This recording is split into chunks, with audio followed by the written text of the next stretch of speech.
beginning that from the start that all of these formulas that you'll see in this section have proofs. A lot of them are based on the right triangles, but in this course we will not go into proofs of these formulas. That's beyond the scope of this course, but we will use them a lot, and we want to know how to use these formulas to simplify trigonometric expressions. Okay, so we will begin with the double angle formulas.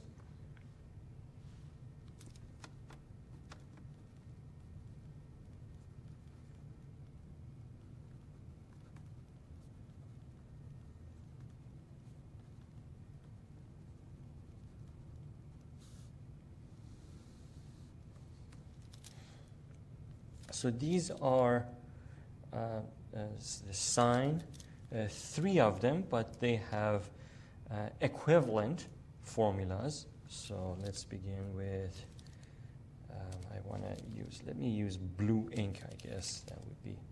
So sine of 2x, I've already mentioned before that we have a formula for this. Now in this section we finally get to see it, is equal to, so this is a double angle, twice some angle x or theta, you can use any letter for that, 2 sine of x cosine of x. Okay, so that's one.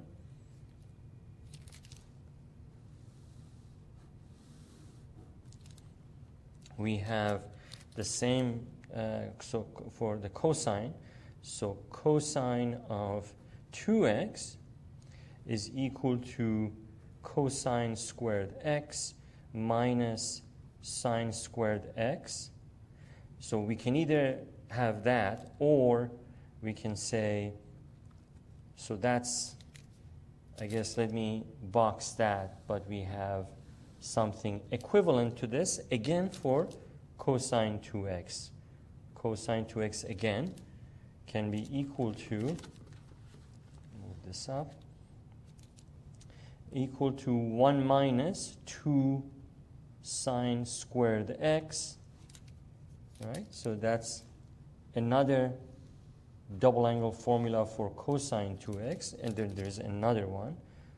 Cosine 2x is equal to 2 cosine squared x minus 1.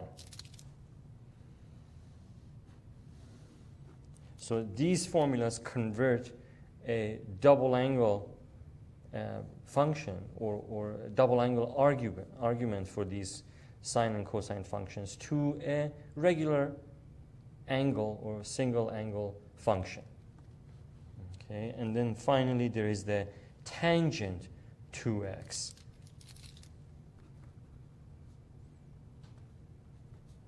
That is equal to 2 tangent x divided by 1 minus tangent squared x. As you can see, the cotangent, secant, and cosecant 2x functions are missing. Why? Because the cotangent 2x is simply the reciprocal of this. It's the reciprocal of the tangent function. The secant 2x function is the reciprocal of any of these cosine 2x functions, and the cosecant 2x function is the reciprocal of the sine 2x function. Okay, so having introduced the double angle formulas, let's see examples of applications of these formulas. Suppose we have given tangent of theta equals minus 4 over 3.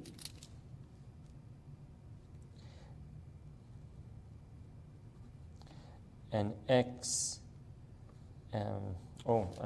not x, but theta. So I use theta, and theta theta, in quadrant 2, or the second quadrant. Quadrant 2, we want to find sine 2x, we want to find cosine 2x, and we want to find tangent 2x. Okay, so let's find the sine 2x first. Okay, so sine 2x. So let me convert this, because we have an angle here that is equal to the ratio of two numbers. So we can easily convert this to a right triangle picture. So let's convert this function given to us in symbolic and numeric forms to a right triangle interpretation. We want to do that. I think we don't have to do it, but I think it's helpful in understanding what's happening here.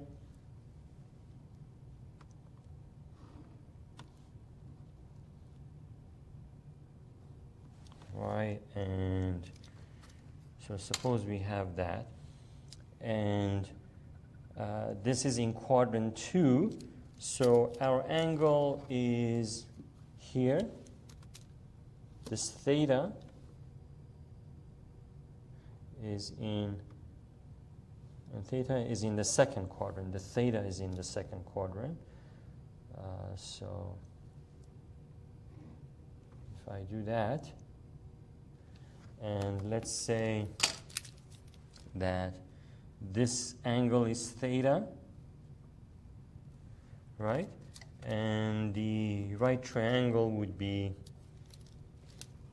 just dropping a vertical line to this x-axis, like that. So we know that that's a 90-degree angle. And this is saying tangent theta is equal to minus 4/3. So tangent of theta, as you know from the past, is equal to the opposite divided by adjacent, right? Opposite divided by the adjacent, that's the tangent. So if we have tangent of theta equals that, then this must be 4, right? And this must be -3, because this is on the negative side of the x-axis. So -3 from here to here should be -3. Therefore, tangent of theta is equal to opposite over adjacent, which is -4/3. So we know that. Now, by the Pythagorean theorem, we can figure out the hypotenuse. This line is the hypotenuse of this right triangle. And by Pythagorean theorem, we can figure it out. So let's call this, just for the sake of, so we can reference that, let's call this AB, this hypotenuse. So by Pythagorean theorem,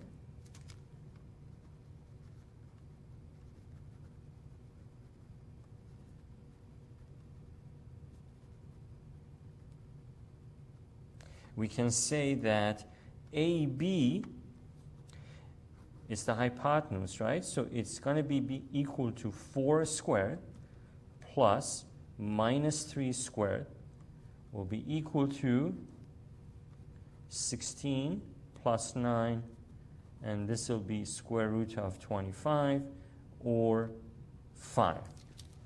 So this 5 is basically, we can then write that here, that the length of this hypotenuse is equal to 5. Now we know all 3 sides of this right triangle. Okay, then knowing that, let's start figuring each of these functions. So sine of 2x would be, so this is that is equal to 2 sine of x cosine of x, right? According to our formula that we introduced right here, sine of 2x is equal to 2 sine of x cosine of x. Okay, so we have 2 sine x in this case, I should remember to call these what I called this. So, sorry about it. So let me just convert every x here to the theta. I think your book uses x, and I'd like to use theta because really x and y are usually used for size, the length of some line, whereas theta, phi, and Greek lettering like that is mostly used for angle. So I'm going to convert all these x's to thetas. And also this one, 2 theta, right? So this will be 2 theta. And now we have this theta and cosine theta, like that. Okay, we should be good now as far as the symbols. Now, we can easily look at this right triangle and write numbers for each of these functions, right? Because even though we don't know what theta is, we know what sine of theta is, right? So let's plug in. So we know that sine of theta is the opposite side divided by the hypotenuse, so 4 over 5. Cosine of theta, we know that's the adjacent side divided by the hypotenuse, so minus 3 over 5. All right? And then so that is equal to, of course, 2 times 4 is 8 times minus 3. It's minus 24 over 5 times 1. Right? The denominator here is 1. 5 times 5 times 1 is 25. Like that. So that's sine of 2 theta in this case. We didn't know what the angle was. We knew what the sides of a right triangle are for that theta. So then we were able to calculate sine of 2 theta. Okay, let's calculate these other two ones, cosine 2 theta and tangent 2 theta, right? So we have cosine of 2 theta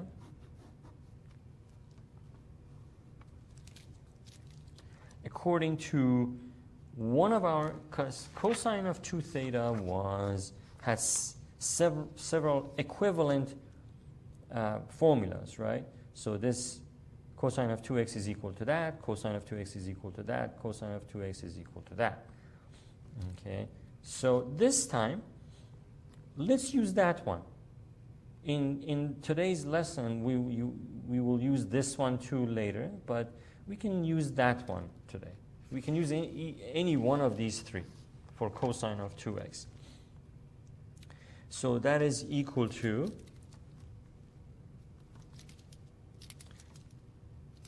we know that cosine of 2 theta is equal to cosine squared theta minus sine squared theta.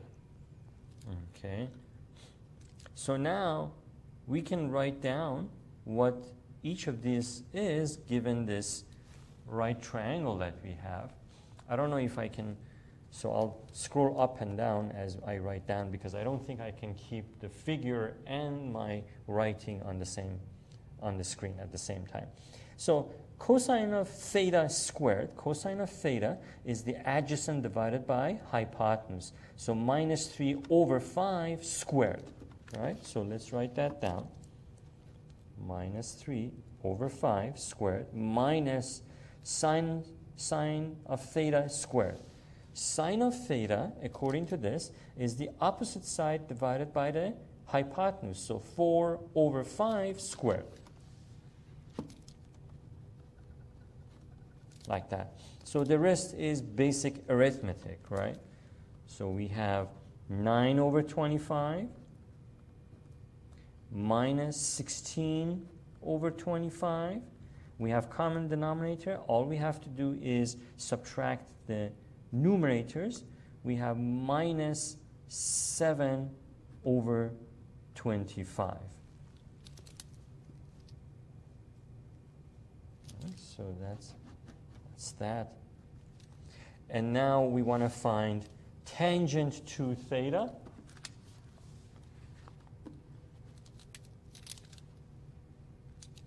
So we have tangent to theta, and the double angle formula for tangent to theta is as follows. We have tangent to theta equals 2 tangent theta divided by 1 minus tangent squared theta. Okay. All right. So once again, given our right triangle, we can easily know what a tangent theta is. And in here, we will square tangent of theta. So tangent theta, do you remember how we calculate tangent of an angle? You can either say sine of theta divided by cosine theta, or you can say that the opposite divided by the adjacent. Whichever way it makes more sense to you, it's okay. So conceivably, what we can do is simply, for the tangent theta, we could take this sine of 2 theta divided by cosine 2 theta. But it's easier if we just take the original ratio from the right triangle here. So it would be opposite divided by the adjacent, or minus 4 over 3.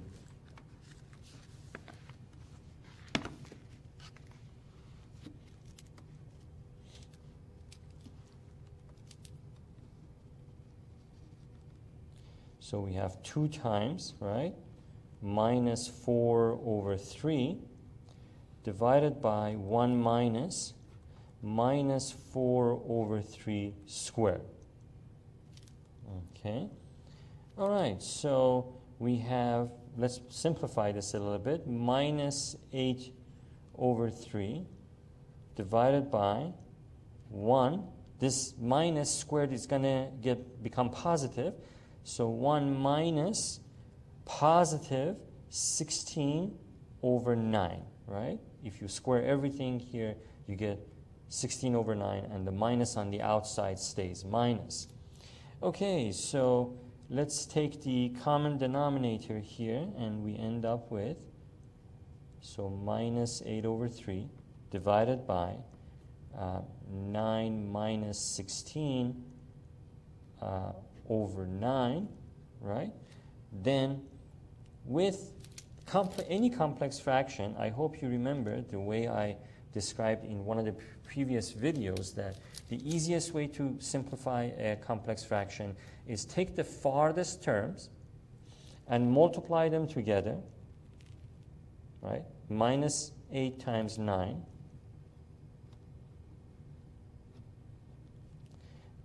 Sorry. I meant to say minus 8 times 9 divided by the nearest term, the product of the nearest terms. So 3 times minus 7. Okay, so there is something we can simplify, right? So we can say that this 9 has a factor of 3. So with this 3 cancels out, we are left with 3 up here. 3 times minus 8 is minus 24.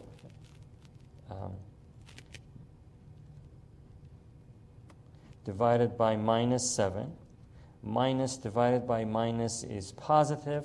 So finally, we end up with positive 24 over 7. And I'll leave it in exact form. I don't want to convert this to decimal, because decimal is not necessarily going to be in the exact form. So I leave the fraction answer, which is the exact form of an answer. Okay, so I'll trust that if you have questions, you're going to let me know, either with email or on the discussion board, or some other way by dropping by my office hours. So let's see, that was the first set of formulas, which were the double angle formulas. Now let's talk about formulas for converting squared trigonometric functions to double angle functions. So if you have sine squared x or cosine squared x or tangent squared x, we have formulas that would convert the squared trigonometric functions to the 2x formulas that you just saw us work with. So let's talk about those formulas.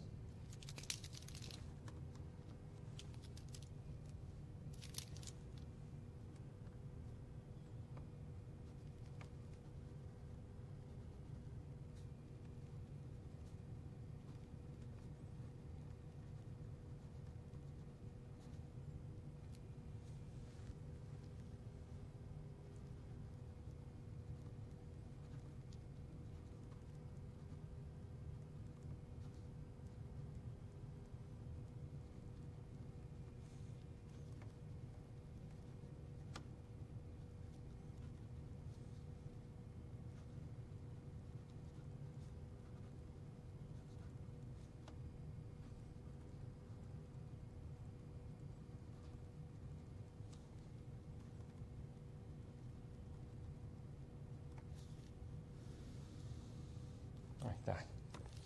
Okay, here they are. We have sine squared x is equal to 1 minus cosine of 2x over 2.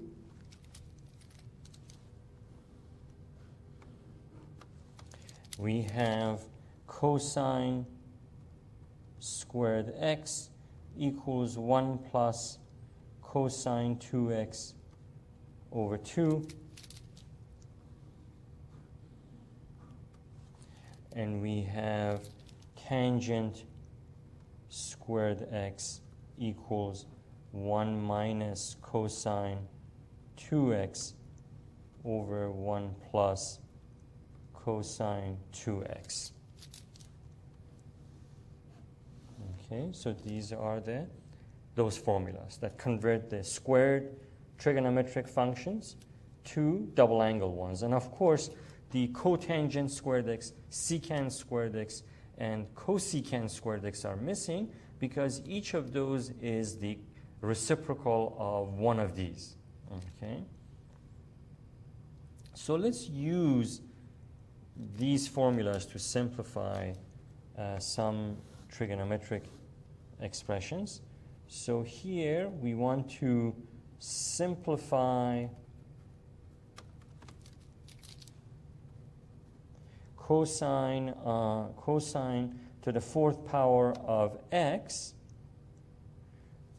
or cosine of x to the fourth, times sine squared of x. We want to simplify that expression. Okay, so first of all, that second term is already in squared term, but the first term can be written in squared term, right? Very easily. So let's do that. So I'm just going to rewrite that and say cosine of x to the fourth power times sine squared of x is equal to cosine squared x squared, right? That's cosine of x to the fourth, right? Times sine squared x. So we just rewrote it.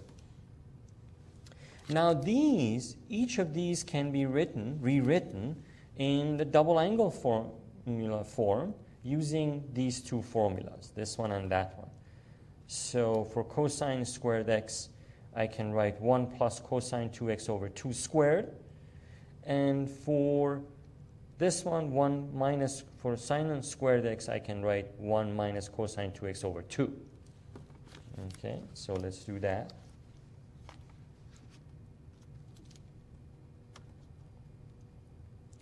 We have 1 plus cosine of 2x over 2 squared times 1 minus cosine of 2x over 2. And now we can expand this inside of this, right? The numerator is simply binomial squared, which we've used that in the past many times in Math 124, Math 126, and so on. So if you'd rather, I'll just write it this way so you can see. I'm sure you see what's going on, but just to be clear, that's what's going on. 2 squared. So that is distributed to the numerator. That power is distributed to the denominator, times 1 minus cosine of 2x over 2. Okay, so now let's expand the binomial squared, and this one squared is 4. So we're going to have 1 plus 2 times cosine of 2x plus cosine squared 2x over all of that over 4, right? Times that stays the same, right? 1 minus cosine of 2x over 2. Okay, so now let's multiply, because this is a multiplication thing, right? 4 times 2 is 8, and then we're going to have to FOIL what you see in the numerator. So 1 times all of this, then minus cosine 2x times all of this. As we do this, I'm going to, because we're using the squared, the formulas that convert squared trigonometric functions to double angle ones, I'm going to make sure that I keep everything in squared form. In other words, I'm mainly saying this because when we distribute, if you multiply this by this last term, you're going to get cosine cubed 2x. And I don't want to do that because then we won't be able to, we have to go back to the squared form again in order for us to be able to use these formulas. So when it gets to these two, I'm going to keep them separate. Everything else, we can just distribute easily. So let me, for the sake of your notes, let me make sure. So keeping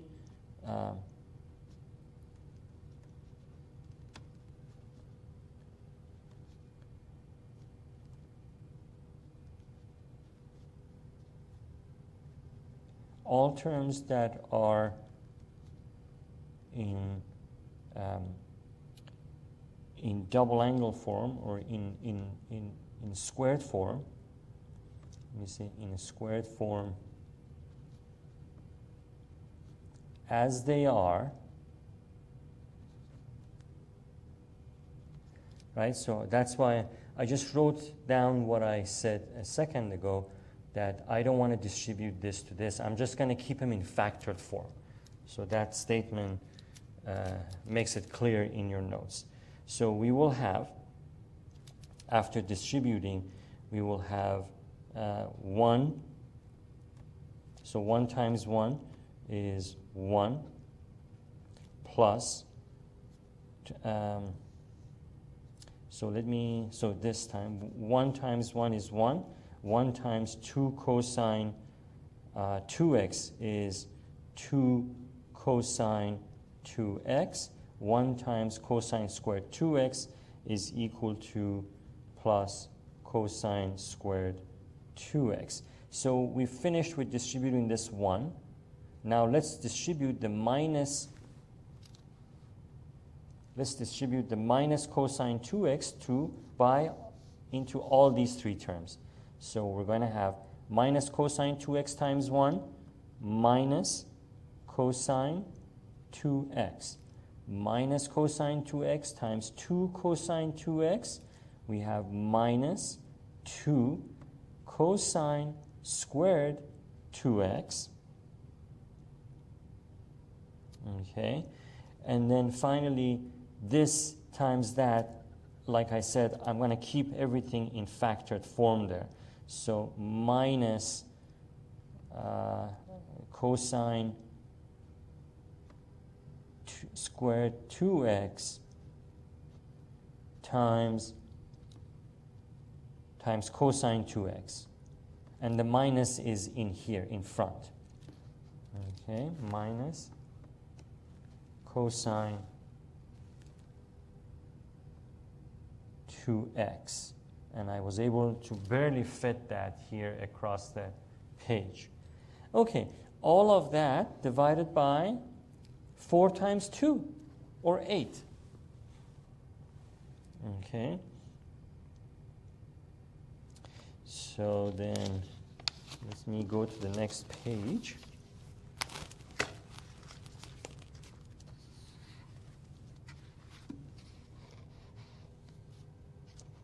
I hope I can keep all of this on the screen at the same time. I'm going to try to do that. Okay, so note that, so we have cosine squared 2x, cosine 2 squared, cosine squared 2x, and so on. We have it in 3 spots.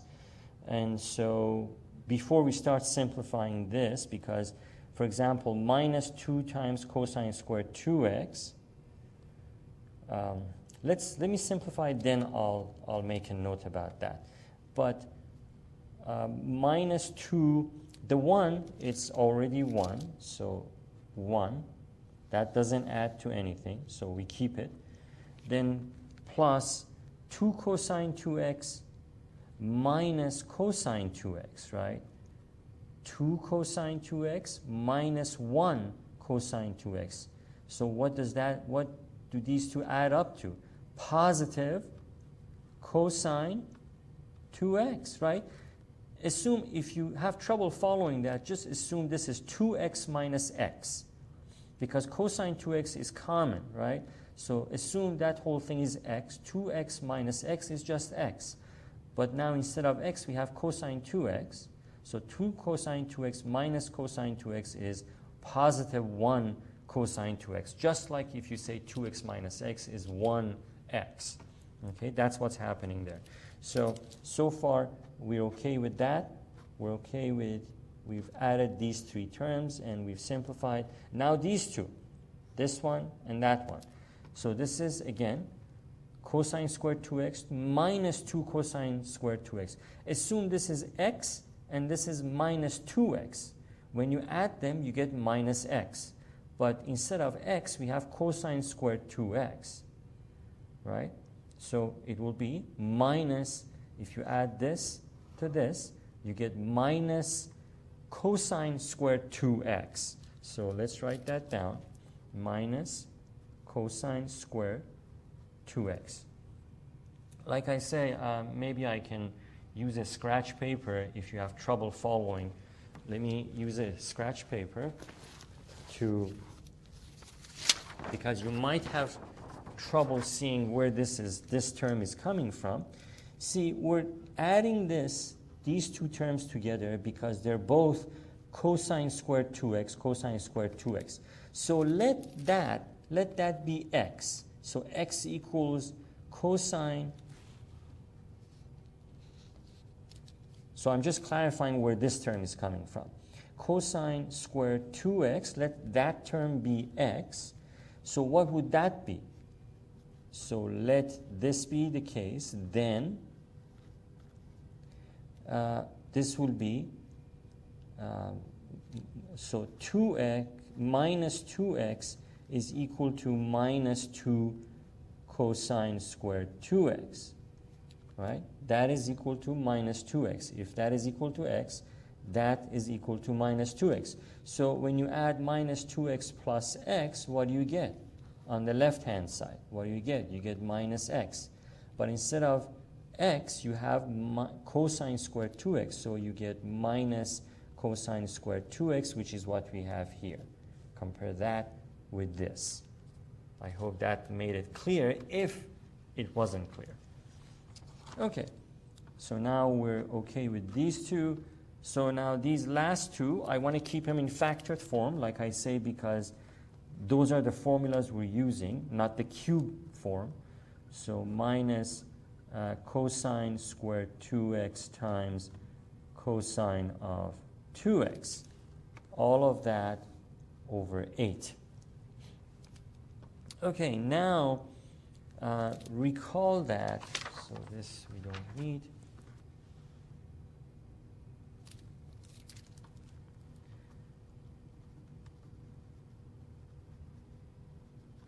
So note that cosine squared x was equal to 1 plus cosine 2x divided by 2, right? If that's the case, then how about if we have 2x rather than x? What would then happen? So we know that cosine squared x is equal to that, but if we have cosine squared 2x rather than x, then this would be 2 times, instead of 2 times x, 2 times 2x. So it would be 4x, cosine of 4x. So note that, therefore, so note that this, therefore, cosine squared 2x, which is what we have here, would be equal to 1 plus cosine of 4x over 2. Okay, noticing that, then we can substitute that for cosine squared 2x with 1 plus cosine 4x over 2 in this expression. Let's do that. So once again, we have 1 plus cosine 2x is cosine 2x. We don't have to change that. But minus cosine squared 2x, that would be minus 1 plus cosine 4x over 2. Okay, this expression is that.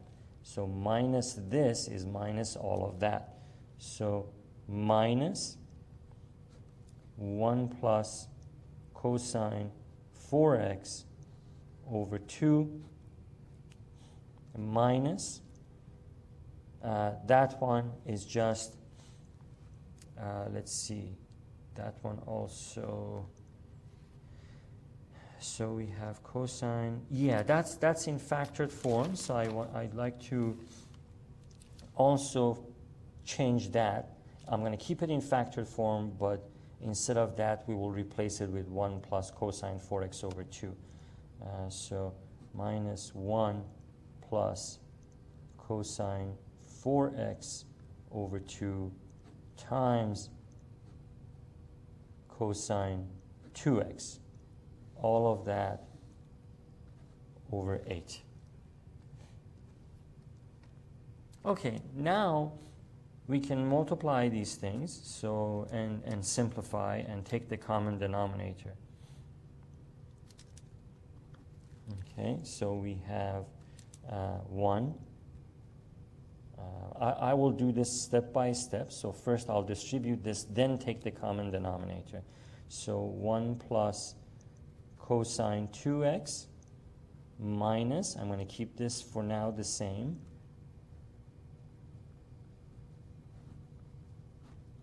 now let me distribute that to that. So minus all of that over 2. Cosine 2x times 1 is cosine 2x.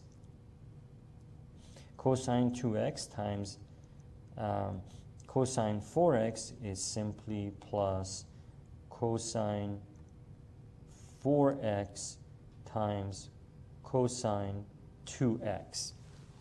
Sorry, I'm running out of space there, but I hope it's clear on the screen there. So I just distributed this into that.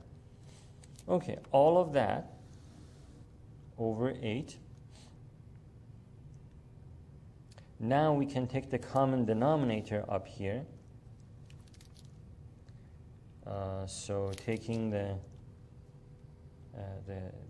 let me write it like this, the common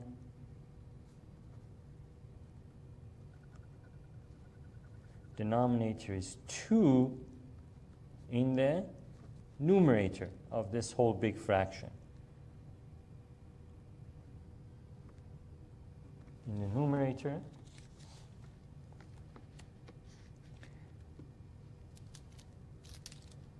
So taking the common denominator, we will have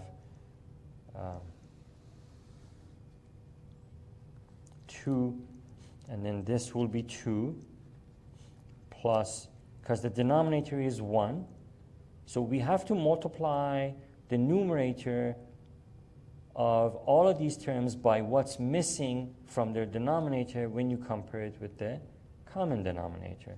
So this is 1, this has denominator 1, so 2 is missing, multiply the numerator by 2, then 2 cosine 2x minus, let me for now keep that in parentheses form, 1 plus cosine 4x, right, minus all of that, cosine 2x plus cosine 4x times cosine 2x, all of that over 8.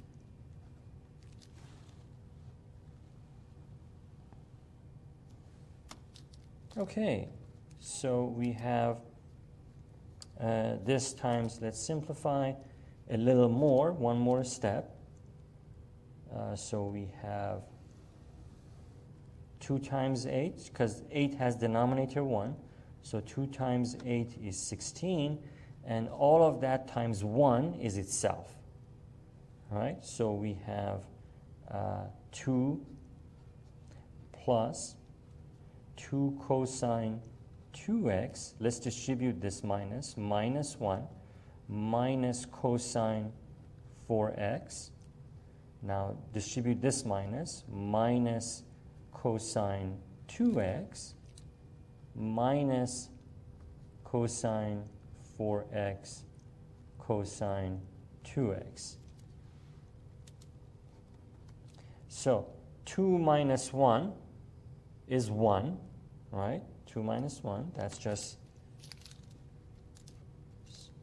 1. Then 2 cosine 2x. Do we have another cosine 2x? We have. 2 cosine 2x minus cosine 2x is just 1 cosine 2x, right? Like I was showing you in that example on my scratch paper a few minutes ago. So assume this is 2x and this is minus x. If you think of cosine 2x, this whole thing as x, so 2x minus x is just, 2x minus x is just x. But instead of x, you have cosine 2x. So 2 cosine 2x minus cosine 2x is just positive cosine 2x. And then so we're done with this, this, and that. So we have minus cosine 4x, that we can't combine that with that. So we have minus cosine 4x. And then, of course, that last one, minus cosine 4x times cosine 2x over 16. Like that.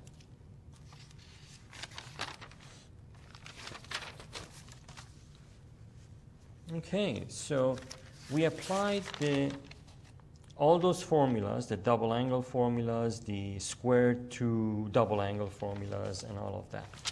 So it was this exercise, I liked it for that reason, because it had us work with both the double angle formulas and formulas that convert squared trigonometric functions to double angle functions. So that's why I wanted us to go through one of these.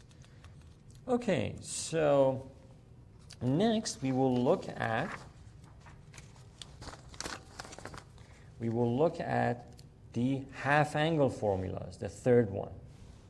Okay, so we are working our way through that list.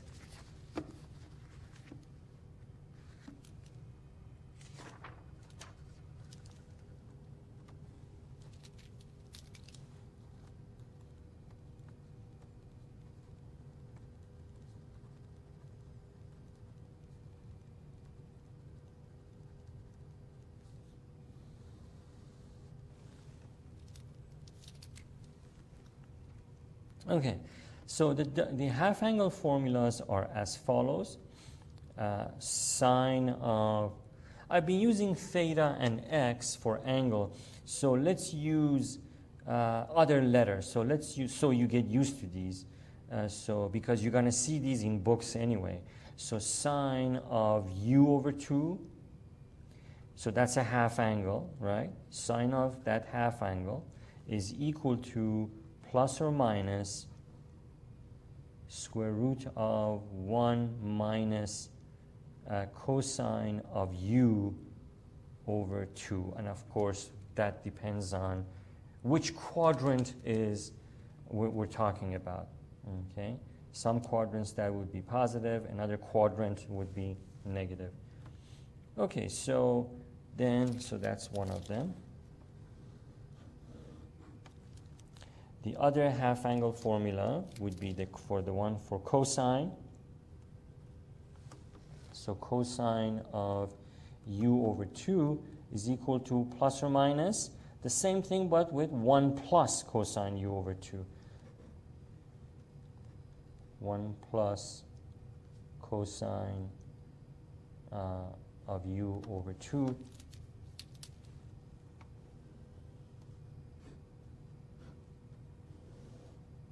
like that. And then of course, the tangent of u over 2. So for the tangent case, we have 3 different versions. So let me go back to one of the previous slides. We had one such situation with the cosine, I believe. The cosine of, if I can, yes. See, with the double angle formulas, for cosine 2x, we had 3 different versions, right? These are all equivalent. So you can calculate cosine, you can convert cosine 2x to any which one of these forms that is useful in a given situation. Here, it's the tangent u over 2 for which we have several equivalent versions. So tangent of u over 2 is equal to, maybe I should write this like this. So equal to each one of those forms, right? So one form is this one, 1 minus cosine of u over sine of u, like that. Or you have sine of u divided by 1 plus cosine of u. And finally, another one, which is, this is kind of obvious one. It is plus or minus square root of 1 minus cosine of u divided by 1 plus cosine of u. And this is, I say this is obvious because tangent of any angle is equal to the sine of that angle divided by the cosine of that angle. So if you take the ratio of these two, the sine of u over 2, the sine half angle and the cosine half angle, if you divide this by this, you're going to end up with that, which is 1 minus cosine of u over 1 plus cosine of u, and of course over the whole thing is square root, which is what we have here. So this one is pretty obvious. But these two, then it needs proof, which there are proofs for each of these, and then that's beyond the scope of this term. My colleagues and friends who teach real analysis in mathematics, they are an expert in showing how to prove each of these formulas. Okay, so I'm going to box all of these 3 at the same time, like that. So this is equal to either that or this or that. Okay. So now let's use these in some examples.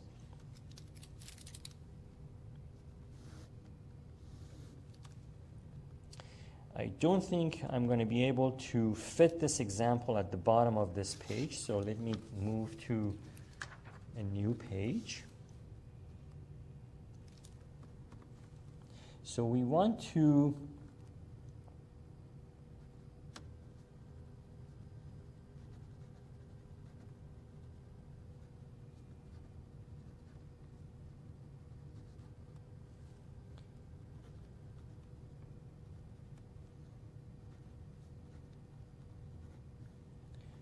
find the exact value of, let's see, how many examples do we have of this kind, of the following expressions. So there's two examples of this kind, of the following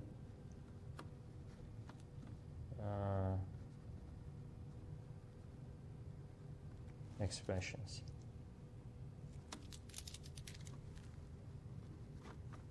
So this is tangent of 5 pi over 12. Okay.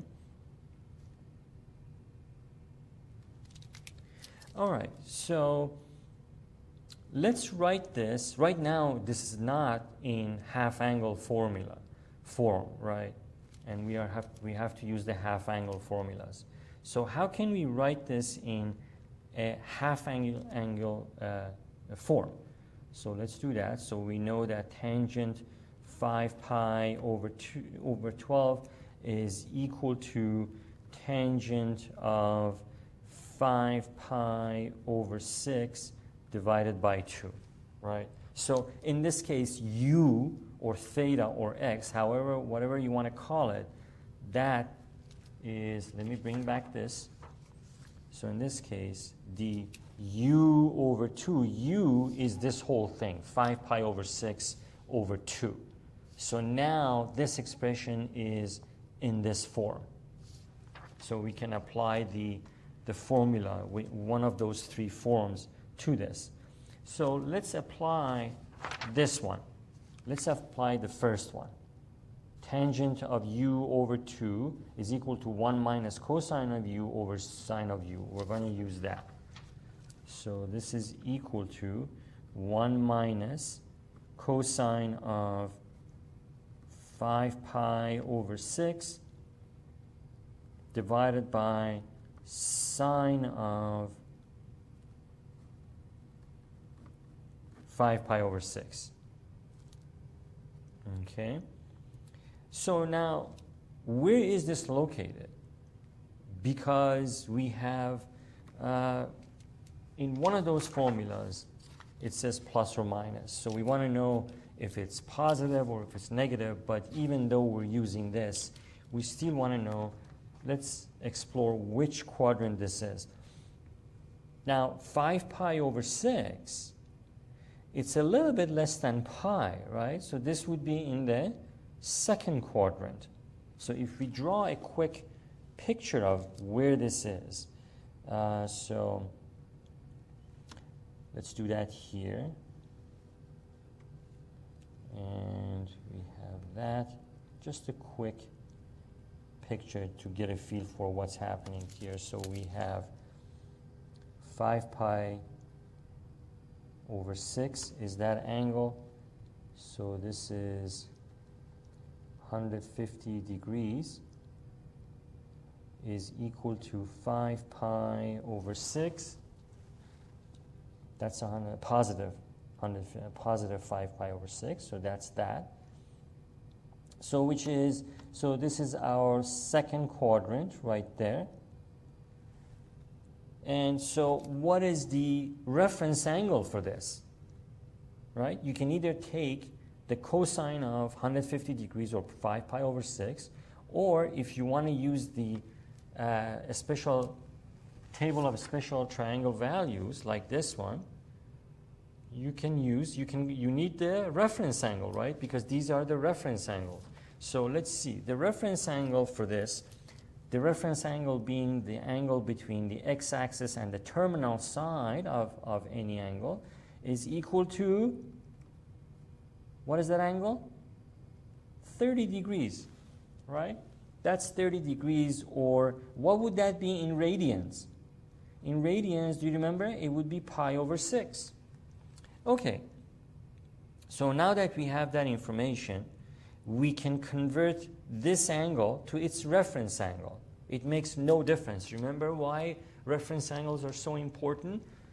Because we can convert these to their equivalent reference angles and then use our table of special triangle trigonometric values. Okay, that's especially useful if you are not allowed to use a calculator, then that's especially useful. Plus the fact that we'd rather, or we cannot use a calculator. Why? Because they're asking for the exact value. So we don't want in decimal form, we want exact value. So we need to keep everything in fraction form, which is what the table of special trigonometric values gives us, right? Everything is in fraction and exact form. Okay, so let's do that. So we have, we're gonna replace 5 pi over 6 with its equivalent reference angle. So let's do that. So that is equal to 1 minus cosine of pi over 6 divided by sine of pi over 6. Okay? But we gotta, so let me add to this. The trick about using the reference angle is that you gotta remember in which quadrant you are, right? Because reference angle is always positive, but of course, 5 pi over 6 for cosine, it's not gonna be that value is going to be something negative. So we need to keep that in mind as we use the reference angle. So this is in quadrant 2. Okay, if you punch this into your calculator, you get a positive value. But when you plug it in here, it should be minus that value you get, because you're in second quadrant. So please remember, the reference angles are helping us by giving us the exact values for these main original angles. But in order to know whether we have a positive or negative value, you need to pay attention to in that reference angle is in which quadrant. In this case, we're in the second quadrant where the cosine is negative. So, okay. So from the table of special values, from this table, we already know that cosine of pi over 6 is square root of 3 over 2. But in our case, we're in second quadrant. In the second quadrant, cosine is negative. So we should use minus square root of 3 over 2. So we have 1 minus square root of 3 over 2. Again, that's because we're in the second quadrant. Sine pi over 6, in the second quadrant, the sine is positive, right? So let me bring this back. We're in the second quadrant. The sine is positive, the cosine is negative. So the sine is going to be sine of pi over 6. Sine of pi over 6, 1/2. And we're in the first quadrant, second quadrant, and the sine of any angle in the second quadrant is positive. So positive 1/2. So that denominator is going to be 1 over 2. Okay, so that is equal to 1 plus square root of 3 over 2 over 1/2. The rest is arithmetic, right? Find the common denominator and then simplify the complex fraction. So let's do that. So we have taking the common denominator in their numerator. So we have 2 plus square root of 3 divided by 1 over 2. So the easiest way to simplify a complex fraction is take the product of the farthest terms. So 2 times 2 plus square root of 3, and divide that by the product of the nearest terms, 2 times 1. So this 2 and this 2 cancel out, and the final result is, of course, 2 plus square root of 3 over 1, so 2 plus square root of 3. Okay, like that. I hope this made sense. You're seeing that we're using everything we've learned so far, right? So we went back and looked at the reference angles, and in this case, reference angle is in the second quadrant, so we have cosine of pi over 6 had to be minus square root of 3 over 2, and so on. And I'm sure you noticed that we used both the table of special trigonometric values for our reference angle, and we use this to determine the sine of the x and the cosine of x in the second quadrant.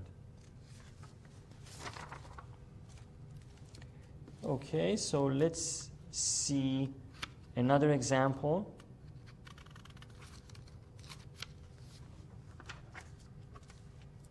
So this is not to complicate things using these formulas, but we're just using very basic examples to use formulas that are quite useful in other advanced topics.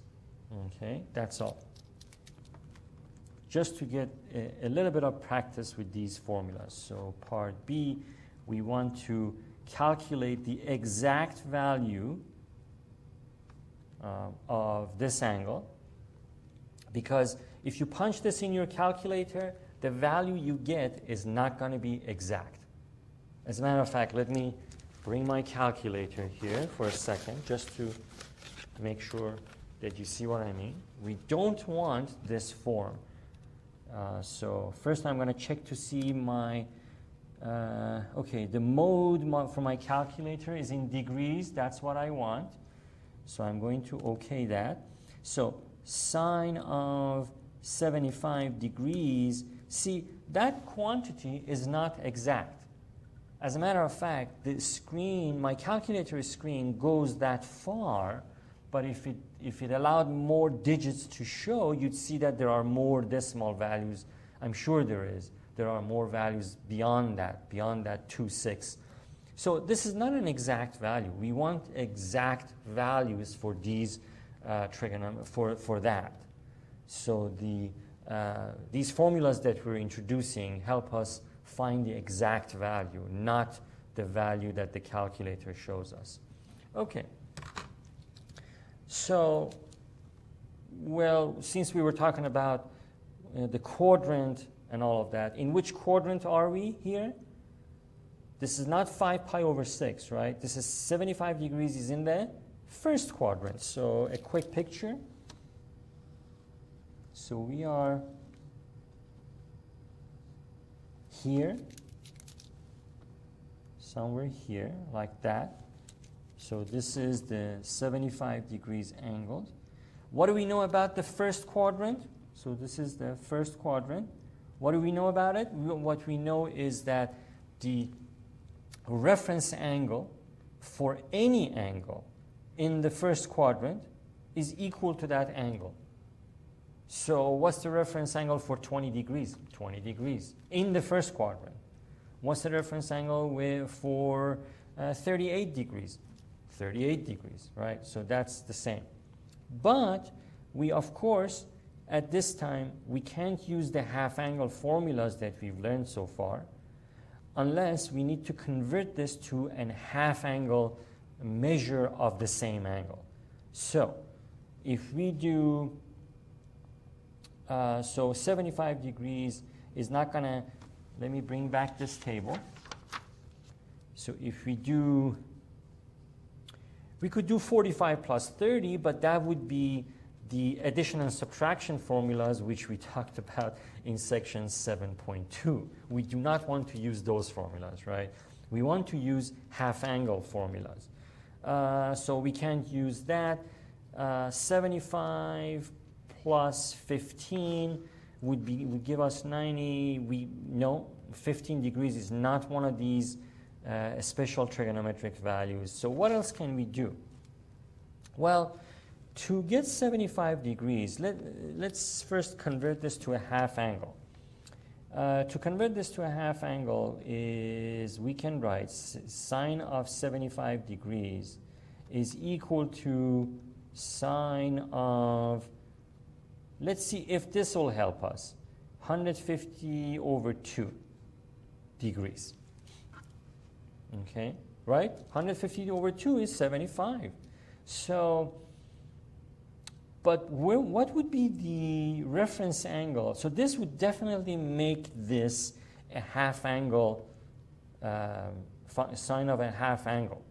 No question about it, right? That's half angle. So, but it means that the u in this formula, if I bring that back, if I bring that slide back, it means that that u is how much in this case? In this case, u is how much? 150 degrees. If you answered that at home watching this, you are absolutely correct. So if it's 150, if u is 150 degrees, let's do another drawing here. I like to do that.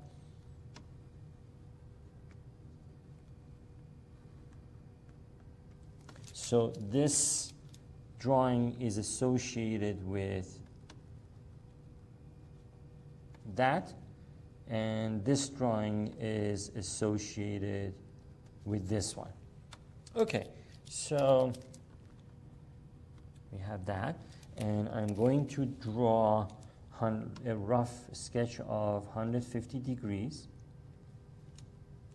So this would be 150 degrees, right? Going counterclockwise in the positive direction. So what is the reference angle here? The reference angle here is equal to 30 degrees. That's nice. Why? Because the 30 degrees is one of the special triangle trigonometric values here in this table. So we got it. It's nice in this case to have this converted to this. So it'll work. Okay, so let's apply the formula. And so we have the sine of that. So I'm just going to start with sine of 150 divided by 2 is equal to this formula we have, right? And we're going to be, in which quadrant are we using this? We're in the second quadrant, right? Let's make sure we clarify these before we go on further with this solution. So 150 degrees is now in the second quadrant, and we're looking for the sine of that. The sine of, because the reference angle is 30 degrees in the second quadrant. So we need to know what the sine of sine function is in this second quadrant, and that we know is a positive value. Okay, so we clarified that, and we're going to use this formula because this formula says plus or minus. So we need to know which quadrant. So if we were in a quadrant where sine of the half angle was negative, then we would use minus. But now we clarified that because we are in the second quadrant, the sine of half angle in that second quadrant must be positive. Okay. So we have a positive and equals square root of 1 minus cosine of 150 divided by 2. And of course, it's positive, not negative. Okay, so let's simplify this.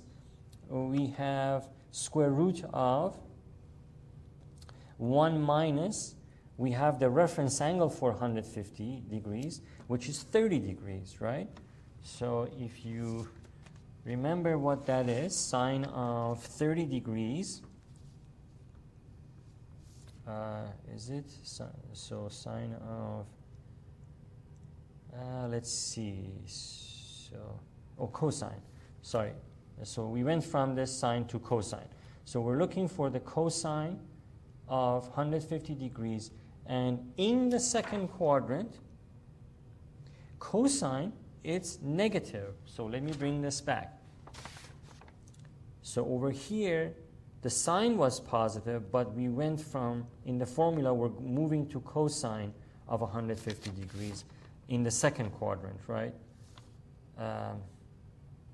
Or cosine of 30 degrees. So let me, so 1 minus cosine of pi over 6. Let me make that transition. Over,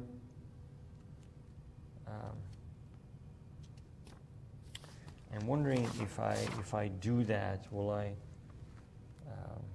yeah, it would be fine.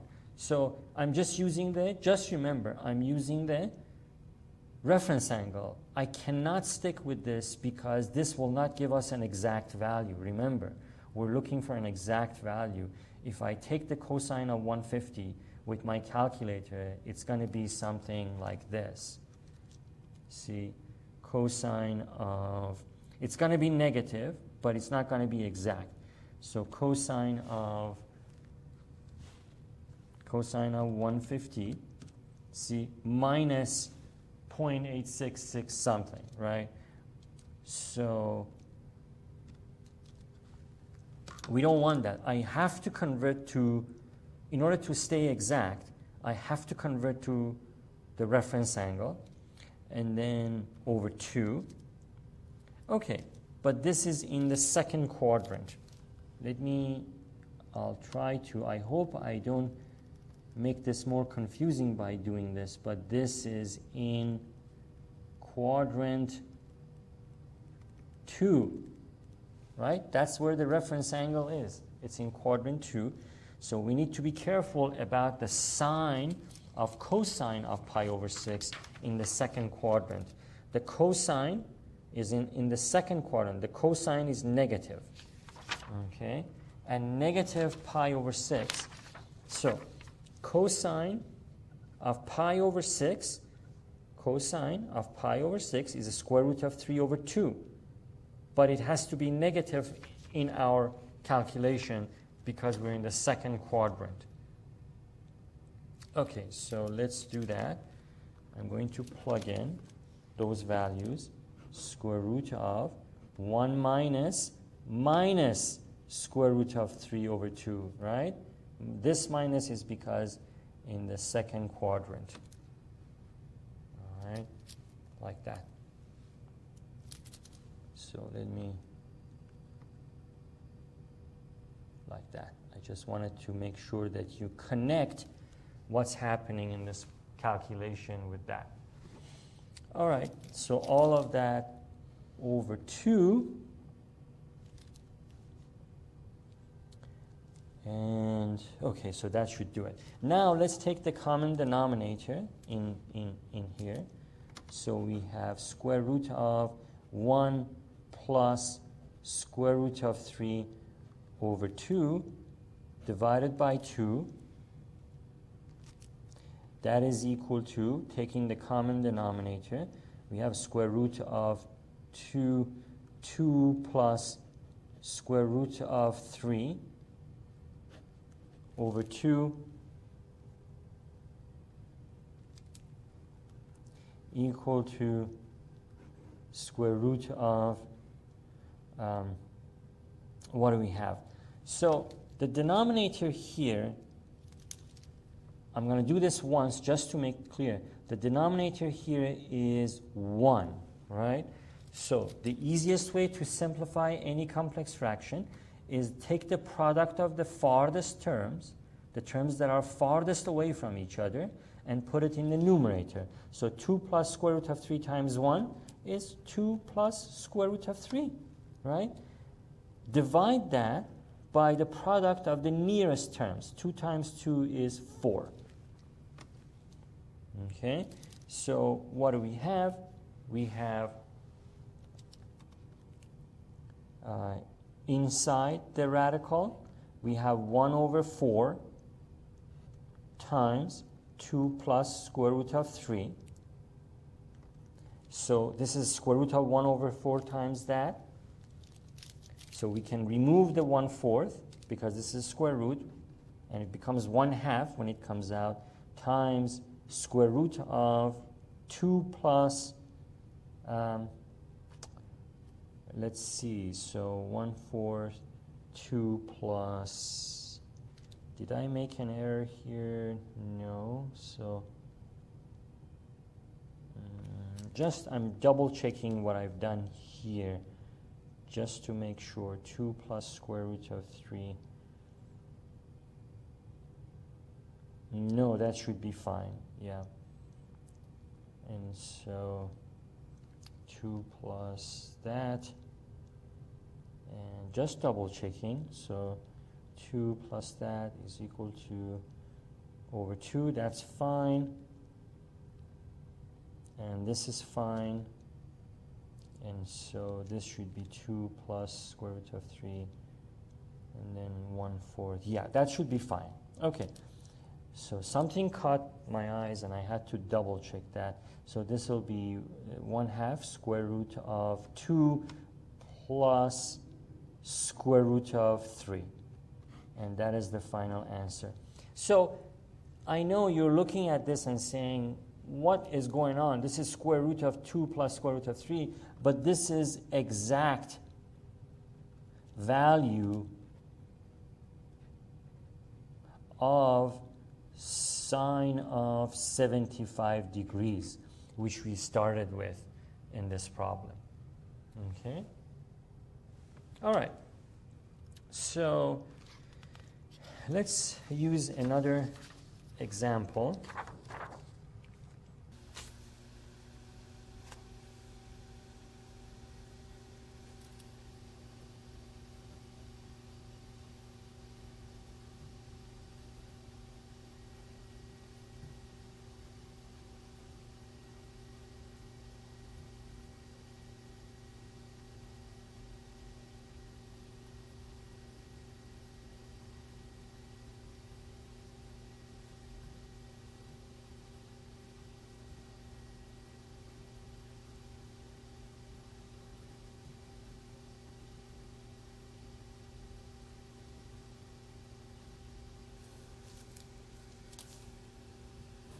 Okay, so here we want to use the formulas we've learned about, the half-angle formulas, to simplify this next expression.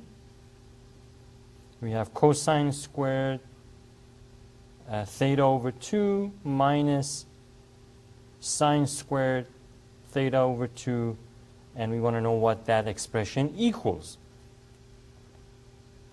Okay, first of all, we can rearrange these terms to a simpler form. So let me start by, or solution in this case. Again, I highly recommend that you pause the video and use the half-angle formulas and any other knowledge you have just to find out how far you can get with this expression. And then after 10 minutes, then come back to the video and see if your answer matches this one. And I'm assuming you've done that now, and now you're back. So let's rearrange the terms here and write them in a different way. Let's write cosine squared of theta over 2 as cosine of theta over 2 squared, right? We can write that in this form. And by the same token, we can write or rewrite the sine squared theta over 2 as sine theta over 2 squared. because that power on the outside applies itself to the function, cosine here and sine here, which means if you do that, if you distribute this power into each of these, you will get this expression back.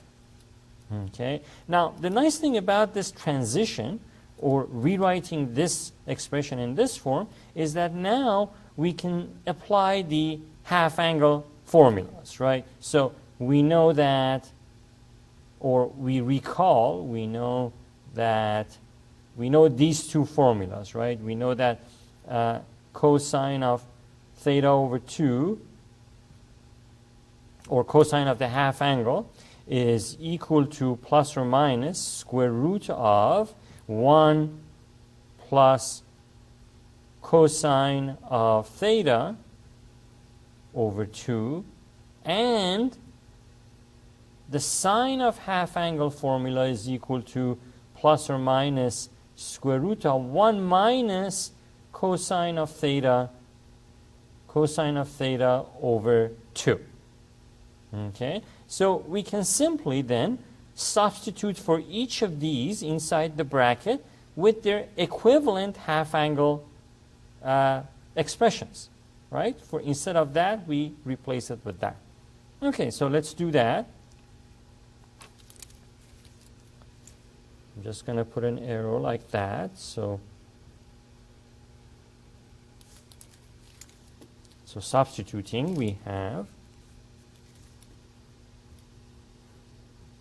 plus or minus this whole expression for the first one, right?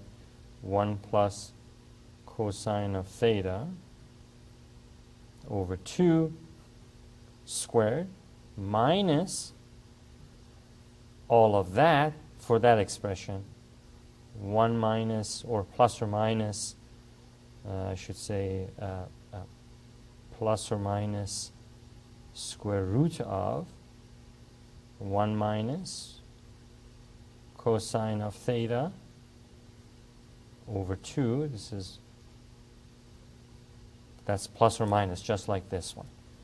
Plus or minus all of that squared. Okay, now we can easily simplify this because this power on the outside applies itself to the square root and cancels this square root, and also the plus or minus become plus or positive. So we have, from this first expression, we have 1 plus cosine of theta over 2 minus, apply that to all of this, we get 1 minus cosine of theta over 2. Of course, both of these fractions have a common denominator, so we can easily do the addition and subtraction in the numerator. So here's our common denominator. We have 1 plus cosine theta. This minus belongs to both of these terms. So we have minus 1 minus cosine of theta, right? Let's take it one step further after that. And then we have 1 plus cosine of theta minus 1 plus cosine of theta divided by 2. All right? And then clearly 1 and minus 1, they add up to 0, these two. Then we have cosine of theta plus cosine of theta. That will give us 2 cosine theta over 2. And of course, this 2 and this 2 cancel each other out, and we get a very simple expression, which is cosine of theta. Okay? So this is really a good example to demonstrate the power of these formulas that we have, because they help us reduce something like this, which is squared and half angle, the difference between squared, half angle, trigonometric functions, to just cosine theta. Okay, so this is how useful these formulas are.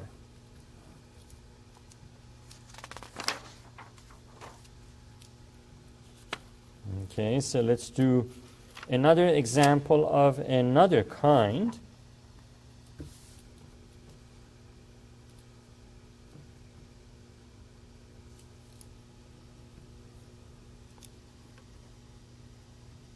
So here we say if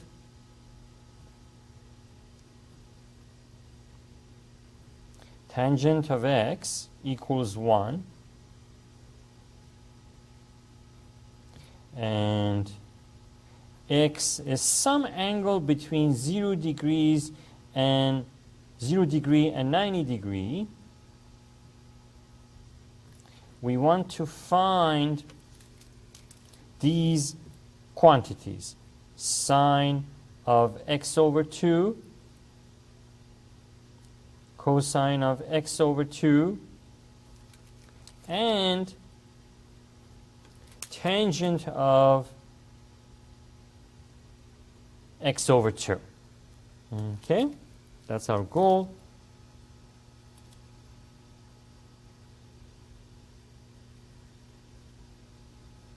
Okay. Okay, first of all, notice that any angle between 0 and 90 degrees is in the first quadrant. And in the first quadrant, all trigonometric functions, sine, cosine, tangent, cotangent, are positive values. Okay, so let's put that in writing.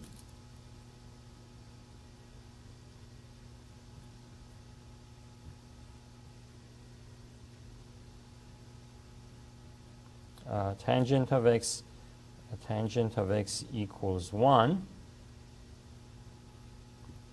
and x is between 0 and 90 degrees, then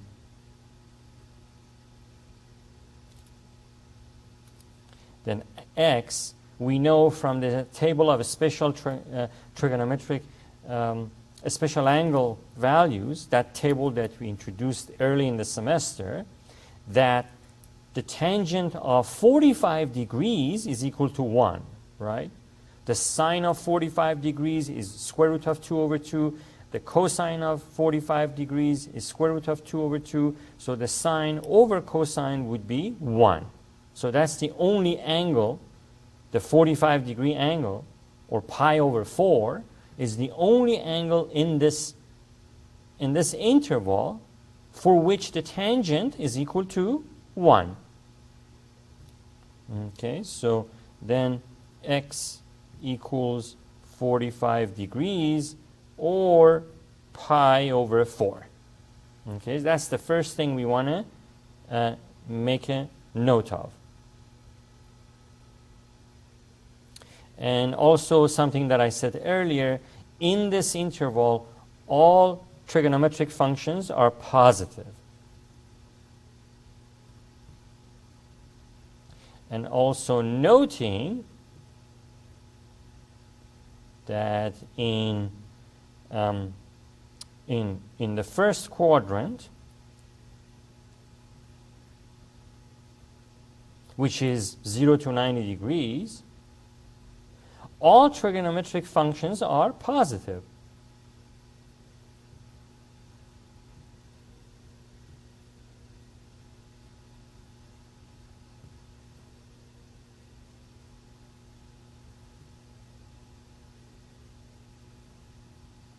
Okay, all right. So therefore, then this is what we can do. So therefore, if the tangent of x is equal to 1, x is 45 degrees, therefore we know that this expression, in each of these expressions, x is 45 degrees. And I want to keep it in degrees because this interval is in degrees, that's all. Otherwise, we would use pi over 4. It makes no difference. So therefore, the sine of x over 2 is equal to sine of 45 degrees over 2. 45 degrees over 2. You don't have to put that degree symbol. I just Sometimes for the sake of clarity, I do that.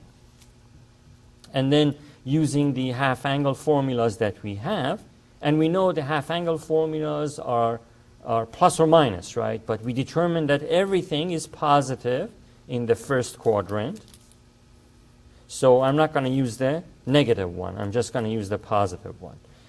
So this would be 1 minus cosine of 45 degrees divided by 2. And we know that that quantity is square root of 2 over 2. So this will be square root of 1 minus square root of 2 over 2 divided by 2. And then from that, we simply take the common denominator. And we have 2, the common denominator being 2, and then 2 minus square root of 2, that's the square root of 2, divided by this 2, right? And with the square root over the entire thing.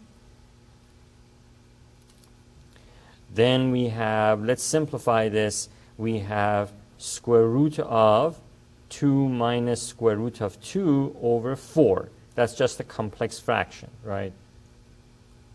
2 minus square root of 2 over 2 times 2, 4, right? And then we can say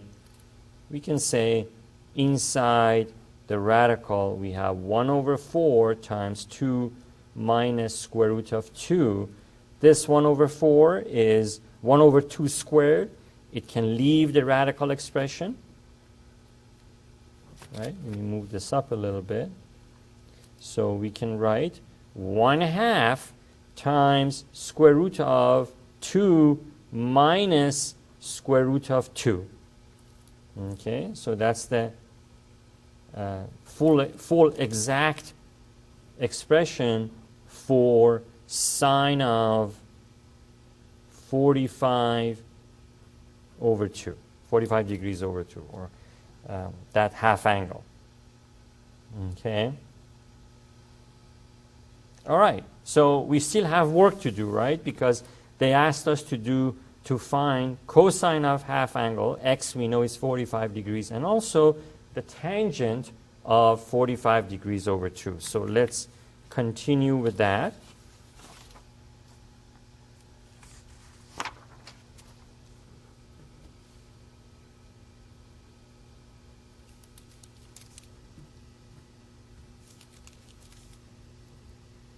So cosine of 45 over 2,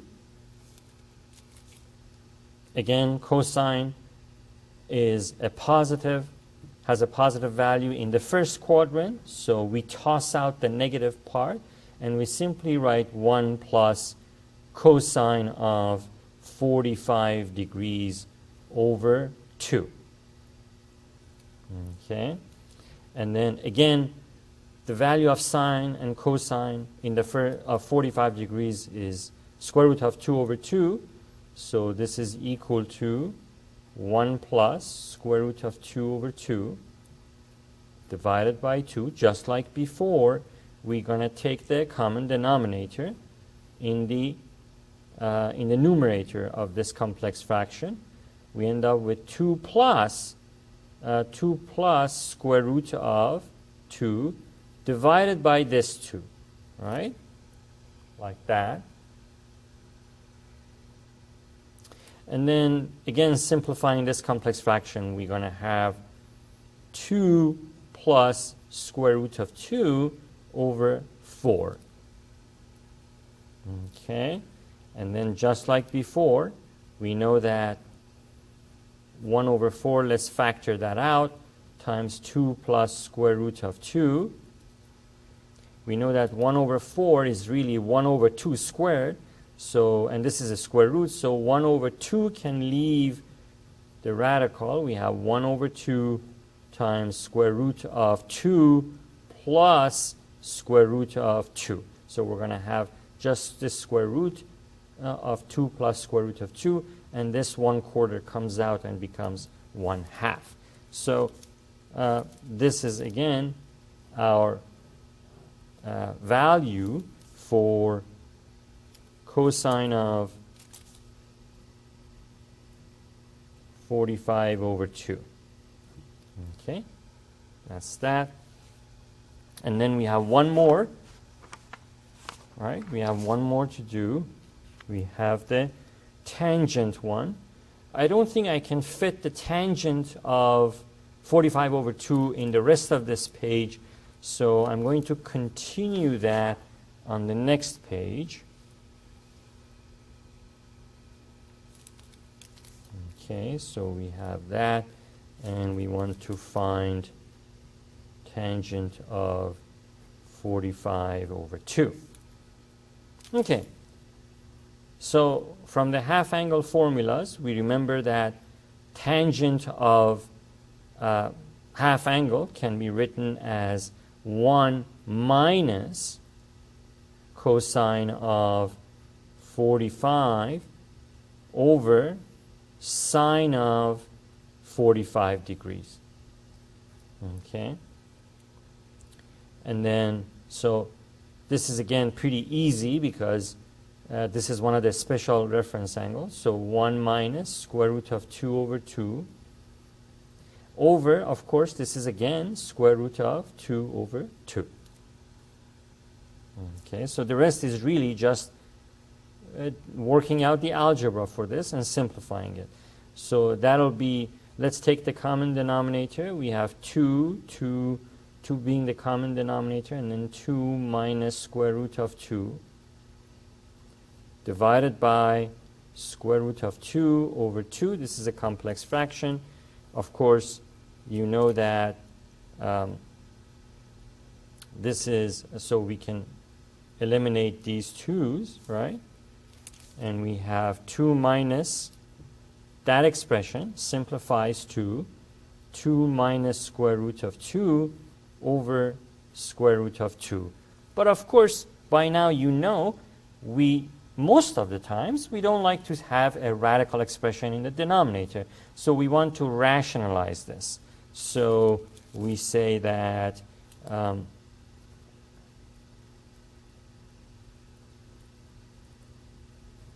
rationalizing the denominator of this expression,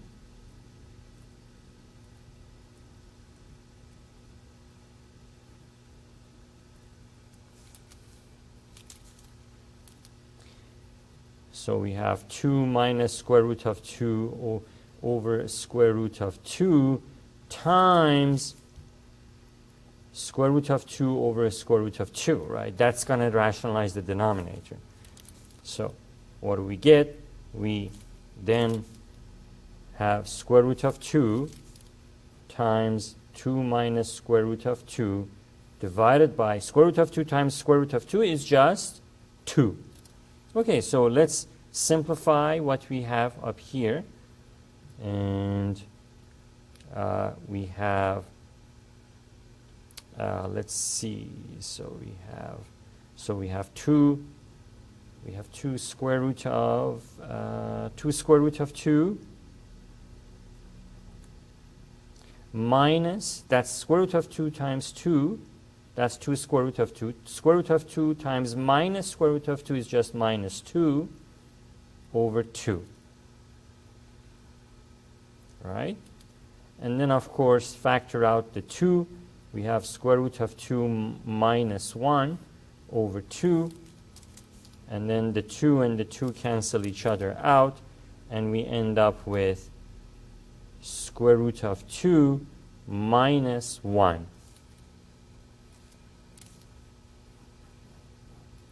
Okay, and this is the exact value of tangent of this half angle, 45 over 2.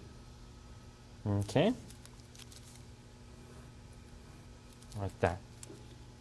All right, so we answered all the 3 questions they wanted us. So let's go forward with other examples. In these upcoming examples, please pause the video, spend 10 minutes. You don't want to spend half an hour or an hour on that, just 10 minutes. write down your own thoughts and your own solution, and then come back to the video and compare your solution with what I have.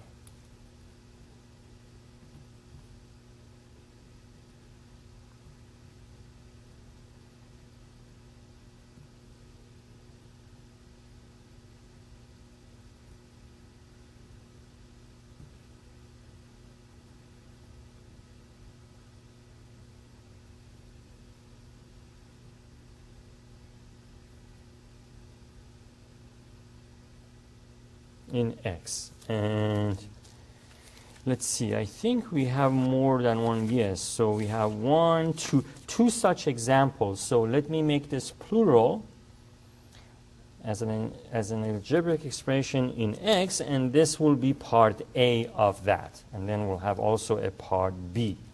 So for now, we want to write this expression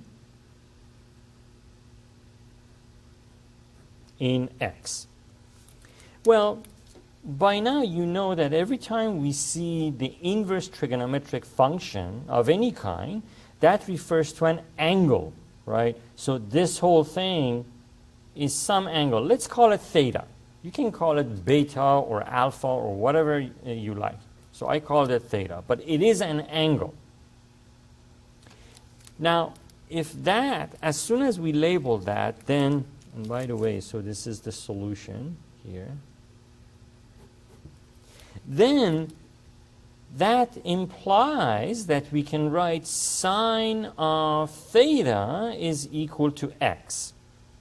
Right? If inverse sine of x is equal to theta, then sine of theta equals x. Now, from the right triangle relationships that we learned about, let me draw that here. And also here. So let's call this theta. And we have sine of theta equals x. Sine is the opposite side of the right triangle with respect to the angle divided by the hypotenuse, right? So if sine of theta is this side divided by that side equals x, so that means this side has to be x, and this hypotenuse should be equal to 1. So what would that make this side then, the measure of this side?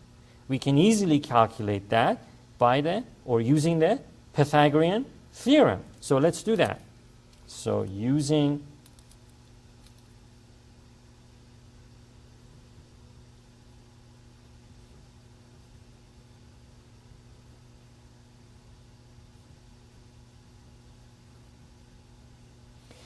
the Pythagorean theorem, we can call this AB for the sake of clarity, right? AB.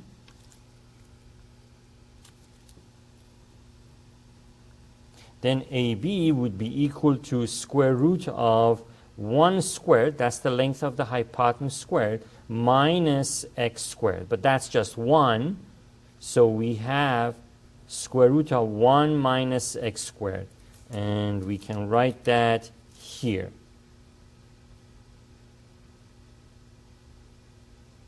Let's write it here. That the measure of that side, or the base of this right triangle, is square root of 1 minus x squared. Okay? All right, so now we can go back and rewrite this as a double angle. In other words, we can rewrite this as cosine of 2 theta, right? Let's do that. And let me actually put an arrow that this is what we're doing. So from there to here, and let me move this up. So we have the cosine 2 inverse sine of x is equal to cosine of 2 theta. Okay? But now we have a formula for the double angle, right? Which we learned in this section a little bit earlier. Actually, we have 3 of them. One of them that we can use here very effectively is cosine of 2 theta is equal to 1 minus 2 times sine squared of theta. Right? That's one of the formulas. Cosine of the double angle, or cosine 2 theta, is equal to 1 minus 2 sine squared theta. Okay, that's one of the formulas we had. Let me see if I can bring it back right here. It was on the first page. Cosine of 2x. We're using x here, but we're using theta here. It makes no difference, still the same. Cosine of 2x is equal to, well, let's see. No, it's this one, actually. We're using the middle one, sorry. We're using this one, cosine of 2x, because we have 3 of them. Cosine double angle, cosine double angle, cosine of double angle. We can use any of these. So we're using the middle one, 1 minus 2 times sine squared x, or in this case, 1 minus 2 sine squared theta. Okay? That's great because now we can replace this with, using this right triangle relationship, we can replace sine theta with its equivalent, which would be x over 1, right? So let's do that. So we have, this is 1 minus, let me do it step by step. So this is equal to sine of theta squared, right? Sine squared theta is equal to sine theta squared. You can distribute the power to the trigonometric function if you like. You get this back. But now sine theta from this right triangle is equal to x divided by 1. So let's replace that. So x divided by 1 is just x, right? So we have 1 minus 2 times x squared. Wonderful. So now we have the final expression, which is 1 minus 2x squared. Okay? And that's what they asked us to do, which is write the given expression, which is this, as an algebraic expression in x. And that's what we did. Okay, so this is cosine of 2 times inverse sine of x is equal to an expression in x. All right, so let's do another example.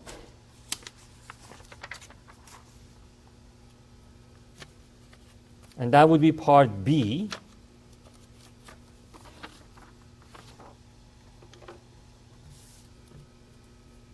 So again, we are given an expression and we want to write it in terms of x. Okay, so this is B, and we have sine of 1/2 cosine, or inverse cosine of x. So note that we have an inverse trigonometric function, right? So what does this piece represent? By now we all know it represents an angle of some kind. Let's call it theta. Okay, again, you can call it anything you like. You can call it alpha or whatever other notation you like. But I call it theta. So let me put the solution here. So this, if we have inverse of cosine of x equal theta, that implies that cosine of theta must be equal to x. Okay? So let's draw a right triangle again and translate this symbolic form into geometric form.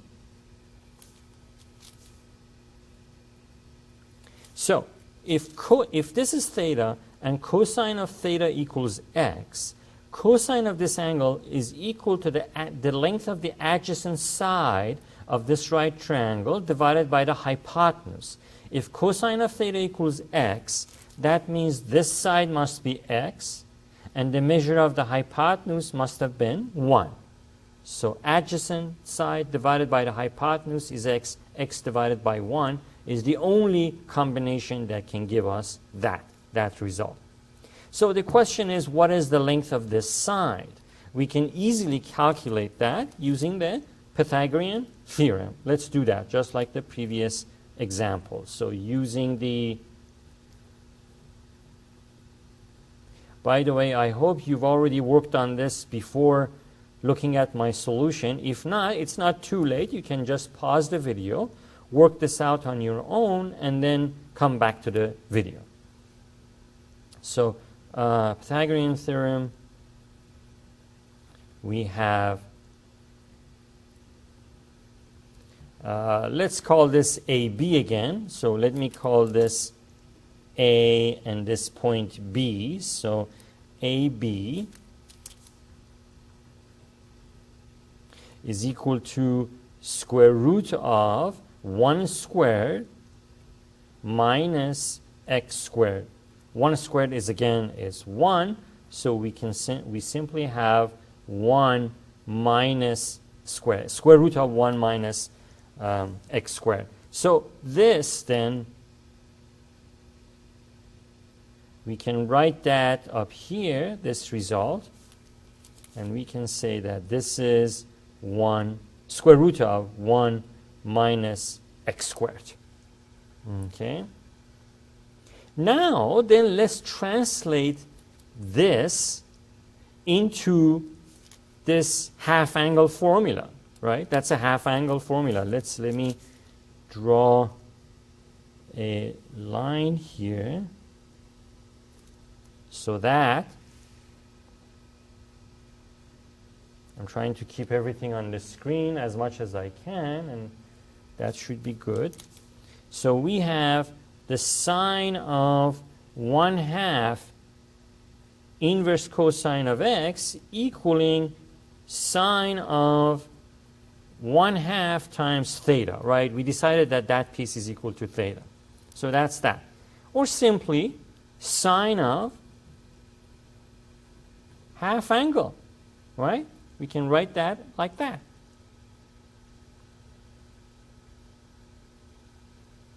Okay, so now let's see. So let's recall that. Let me move this up. Recall that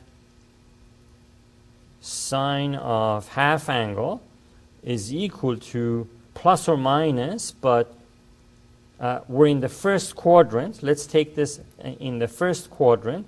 So 1 minus cosine of theta divided by 2. Okay.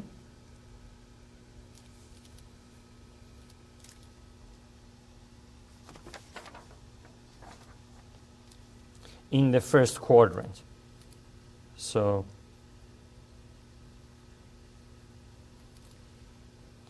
in the first quadrant,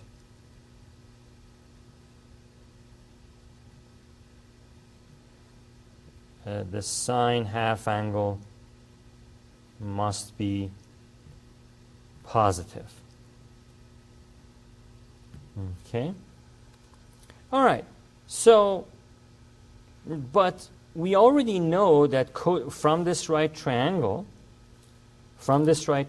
and remember what we did here, that cosine of theta equals x, right? So we can replace in this formula cosine of theta with x. So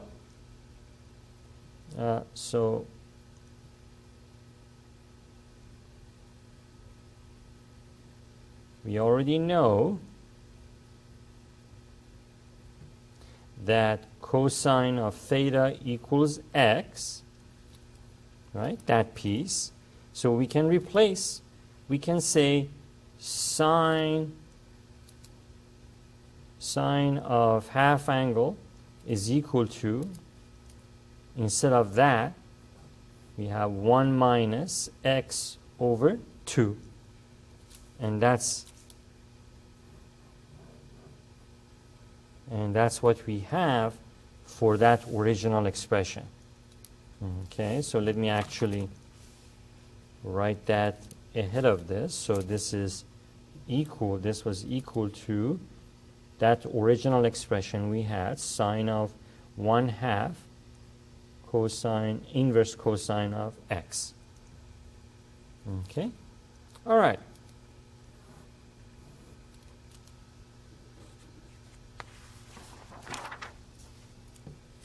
Let's do another example. It's similar to this.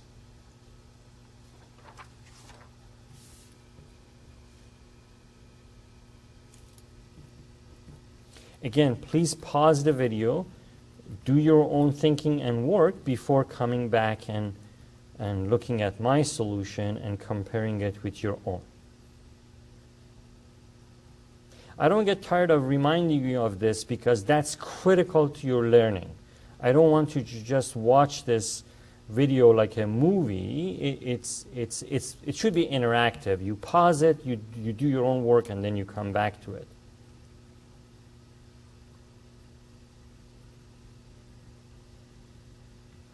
Okay, in this case, we want to find the exact value of this expression, tangent of 1/2 angle inverse cosine of 2/3. This is a great opportunity for you to do your own work and to see if the previous 2-3 examples helped you learn how to use various things we've learned so far. The right triangle, the fact that each inverse trigonometric function represents an angle, the formula for 1/2 angle, all of that. Okay?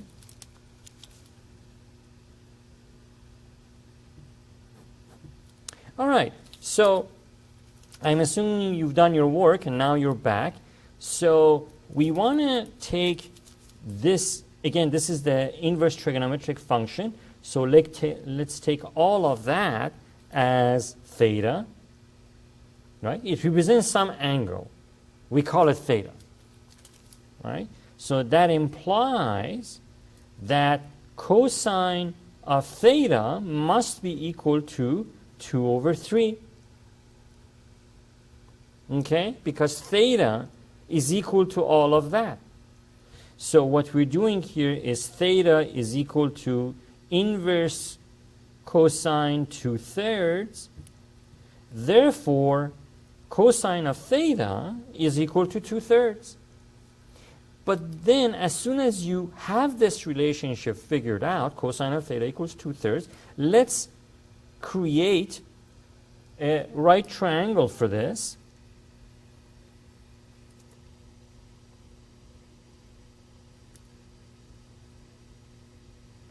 In order to translate this into geometric relationships, so this being theta, cosine is, in this right triangle, is a measure of the adjacent side divided by the hypotenuse. So that means that this side must be equal to 2 and the hypotenuse must be equal to 3. So what is this side?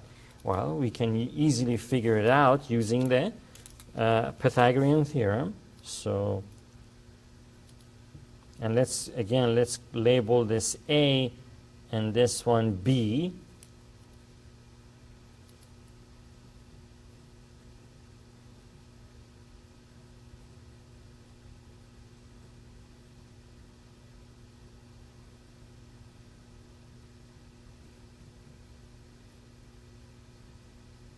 We have, so this would be, it would be AB equals square root of 3 squared minus 2 squared, or 9 minus 4, right? Or square root of 5. So then let's put that here because that's the measure of this side here. So that is square root of 5. Okay? All right. So now we can rewrite this original expression in terms of its equivalent half angle. Right? We can say tangent of half angle. Okay, so let's write that. And we can say tangent of 1/2 1 over 2 times inverse cosine of 2/3 is equal to tangent of 1 over 2 times theta, right? Equals tangent of half angle. And of course, we have the formula for this, right? So let's bring that back. Let me find that. It's always useful to refer back to these, back and forth to these formulas. And there it is, right? So this is what we have. We introduced these on page 5 of these notes, which I will post in Canvas. So we have 3 formulas for the tangent of half angle. Whichever one is most useful, we can use that. In this case, I'm going to use this one. Tangent of half angle is equal to 1 minus cosine of u over sine of u. Let's use that. Okay?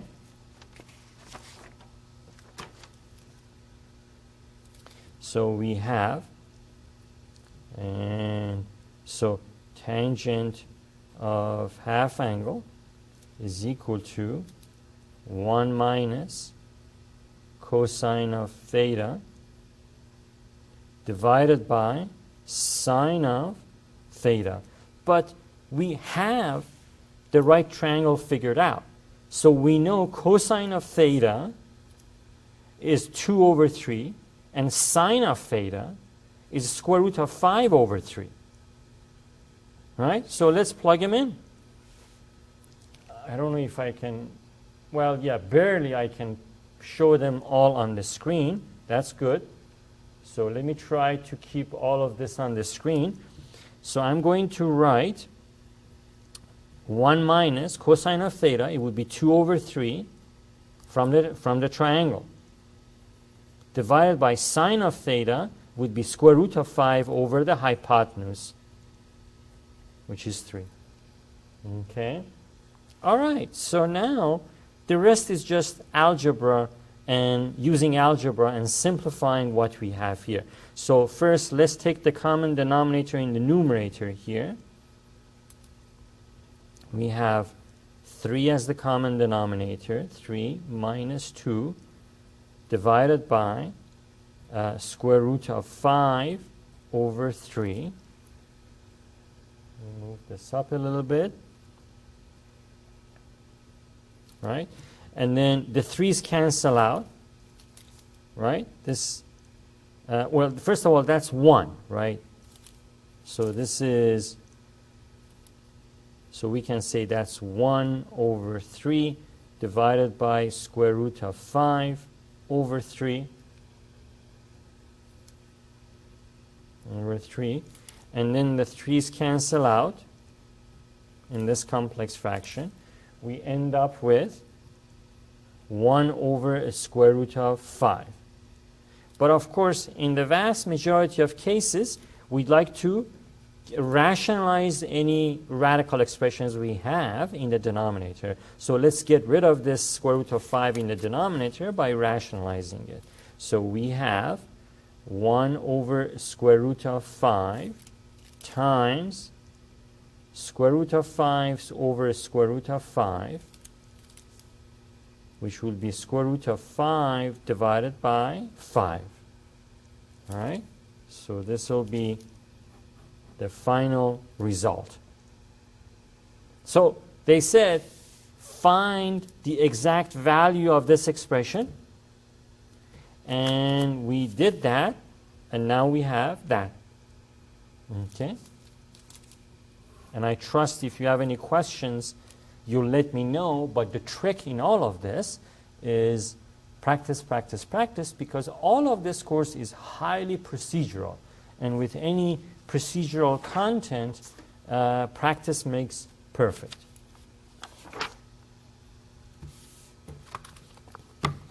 Okay, so let's do another example.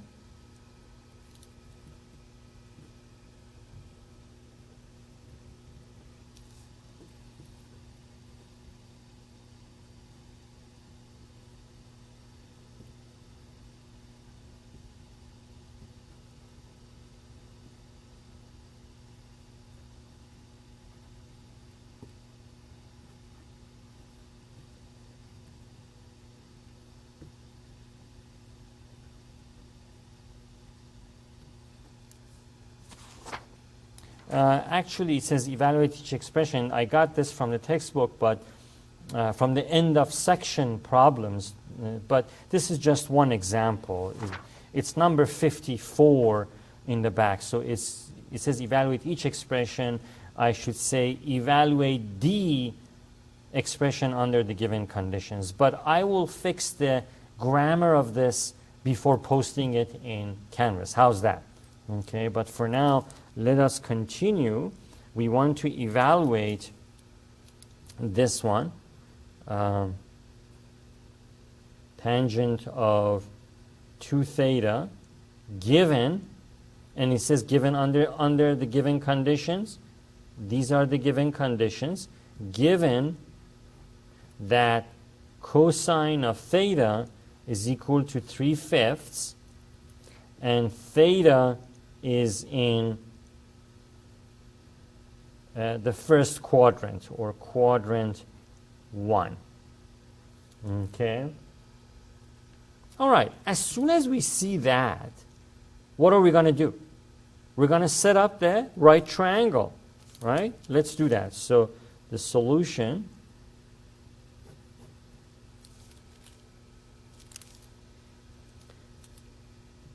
so I'm just going to draw that here.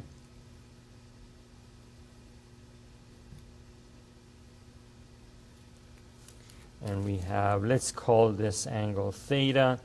And cosine is the adjacent side divided by the hypotenuse. And if that's equal to 3/5, so this would be 3, and that's 5. And by the Pythagorean theorem, we can easily calculate this side, right? Let's call this AB. All right, so by the Pythagorean theorem,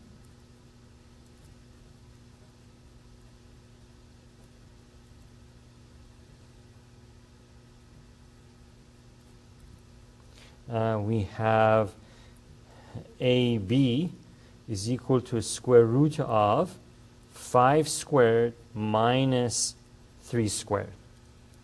Okay, so we have 25 minus 9, that's 16, or equal to 4.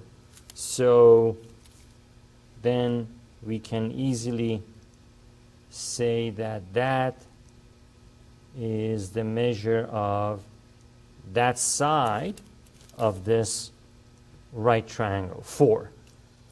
Okay. All right. So now we're evaluating this, right? And we're in the first quadrant. So let's recall the tangent double angle formula. Okay. Recall that. Oops. So recall that tangent. Sorry. So tangent double angle formula is equal to 2 tangent of theta divided by 1 minus tangent squared theta. Okay? That's the formula we had. So now all we got to do is find the tangent of theta from this right triangle and plug it in here.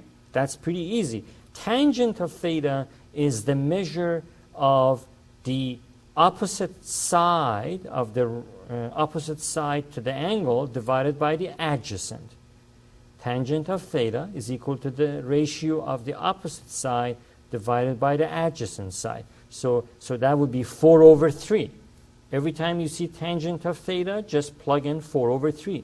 So we have 2 times 4/3 here, divided by 1 minus 4/3 squared, right? Because this is tangent squared theta.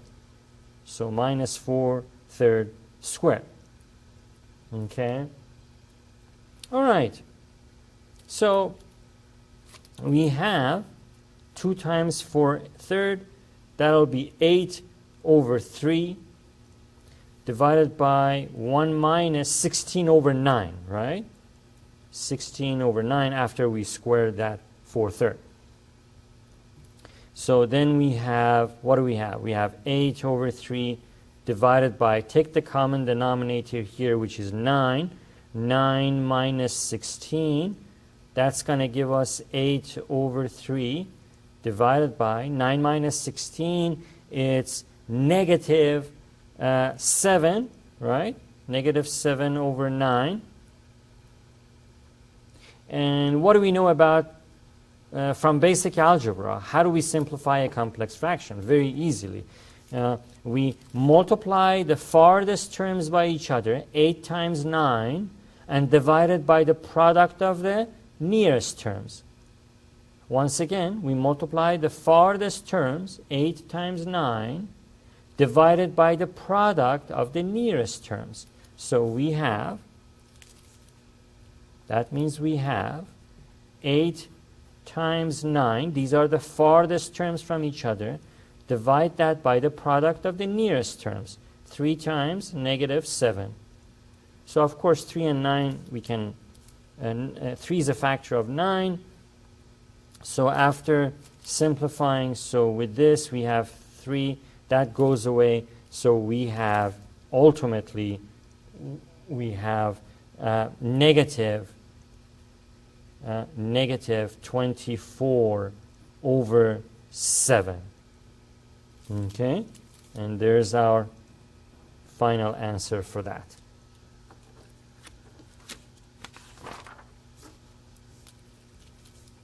All right, so there are a number of other formulas. We use these less frequently than what you've seen so far.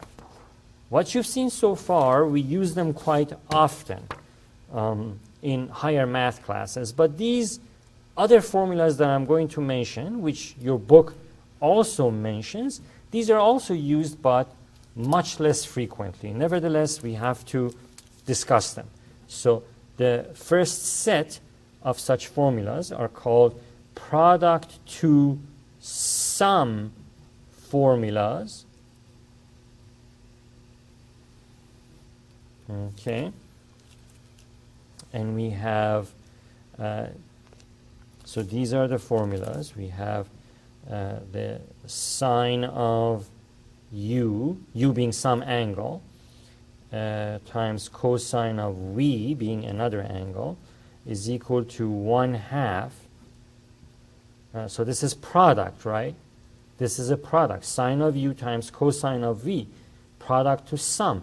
We're going to go from a product to the sum of these angles. So sine of u plus v plus sine of u minus v. That's why we call these product to sum formulas. We went from product to the sum of two terms. Okay?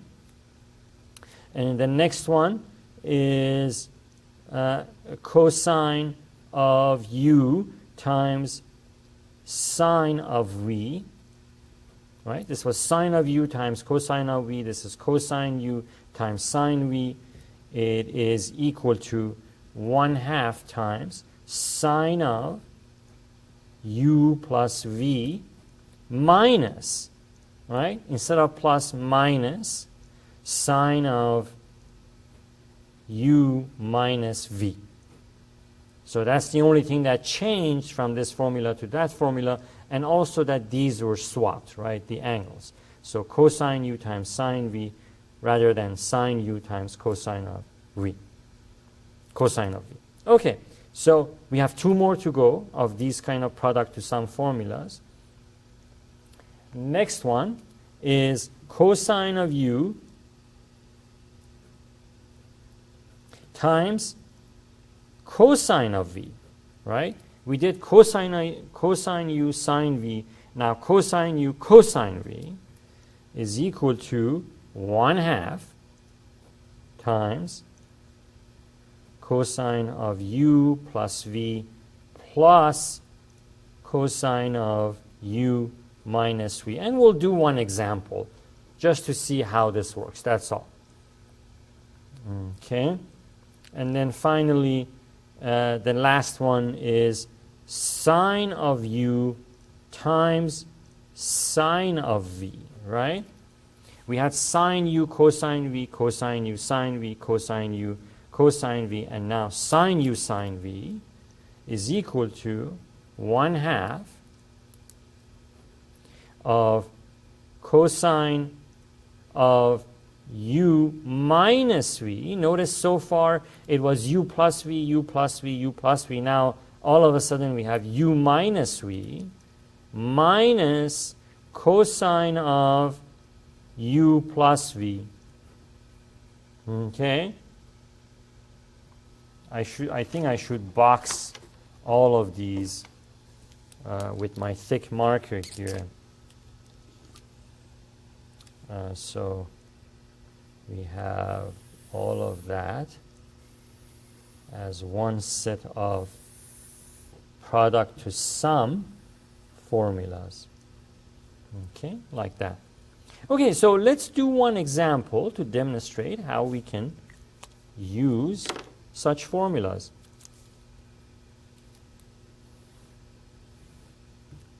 Suppose they're asking us to write the following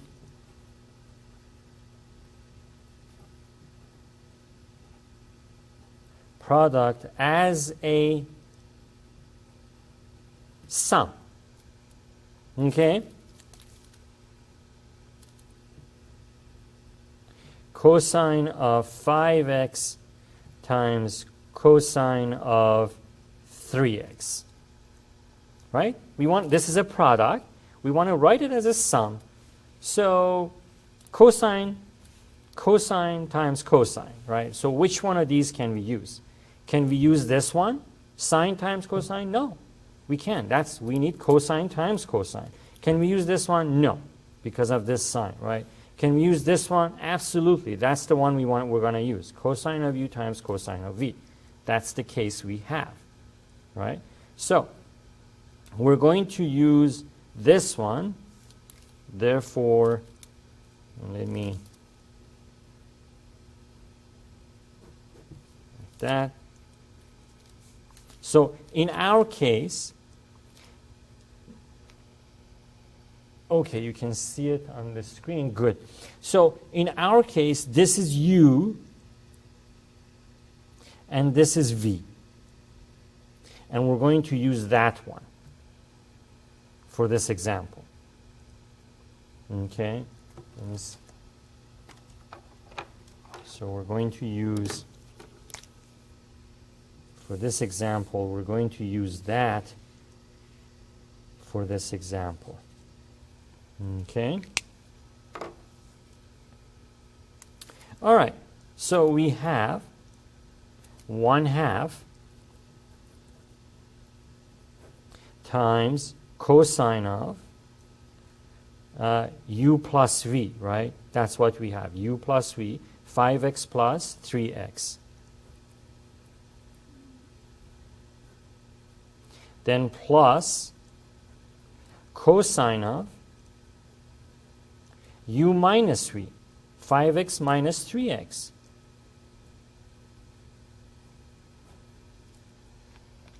Oops, I'm way below the screen. Sorry. Let me move this up. I was trying to keep everything on the screen. So now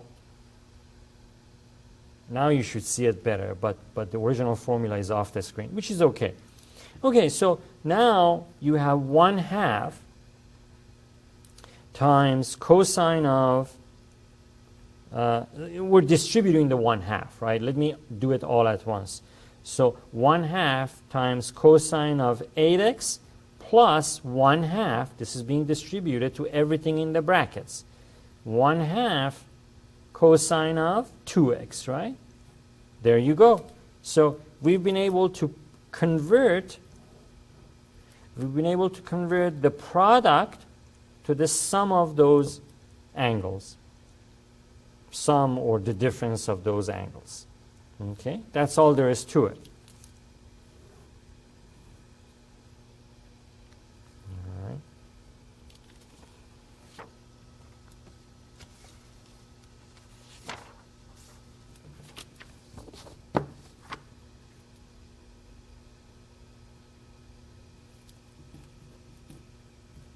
All right, so we have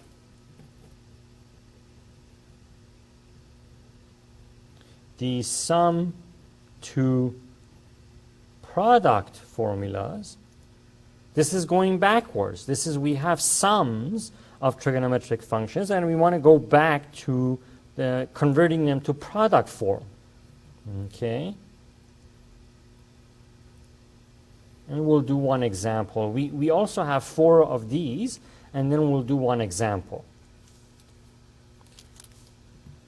So we have, here's the first one. We have sine of, remember we have sum to product. So we have sums or differences, and we want to convert them to products. Sine of x plus sine of y, let's say, equals 2 times sine of x plus y over 2 times cosine of x minus y over 2. Okay, we had sum, now we have a product. Sum to product formulas. Okay, another one of these formulas is sine of x minus sine of y equals 2 times cosine of x plus y divided by 2 sine of x minus y divided by 2. I'm careful not to make error in the signs of these expressions. So, and they're okay. Okay, so far no errors. The third one would be cosine of x plus cosine of y equals 2 times cosine of x plus y divided by 2 cosine of x minus y over 2. Okay.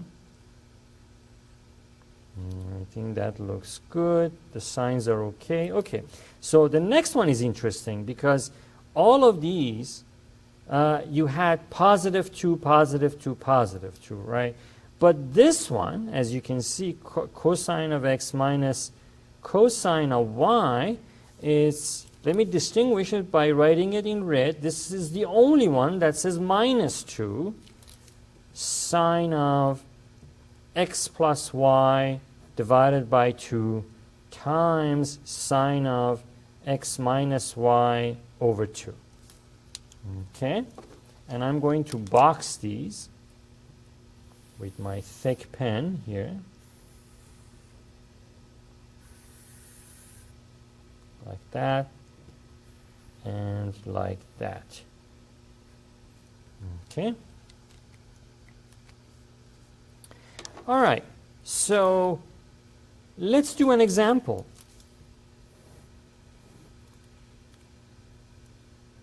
So suppose an example wants us to do this. We want to write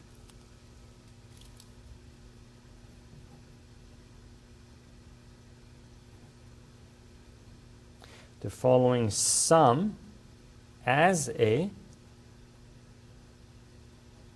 product of trigonometric functions.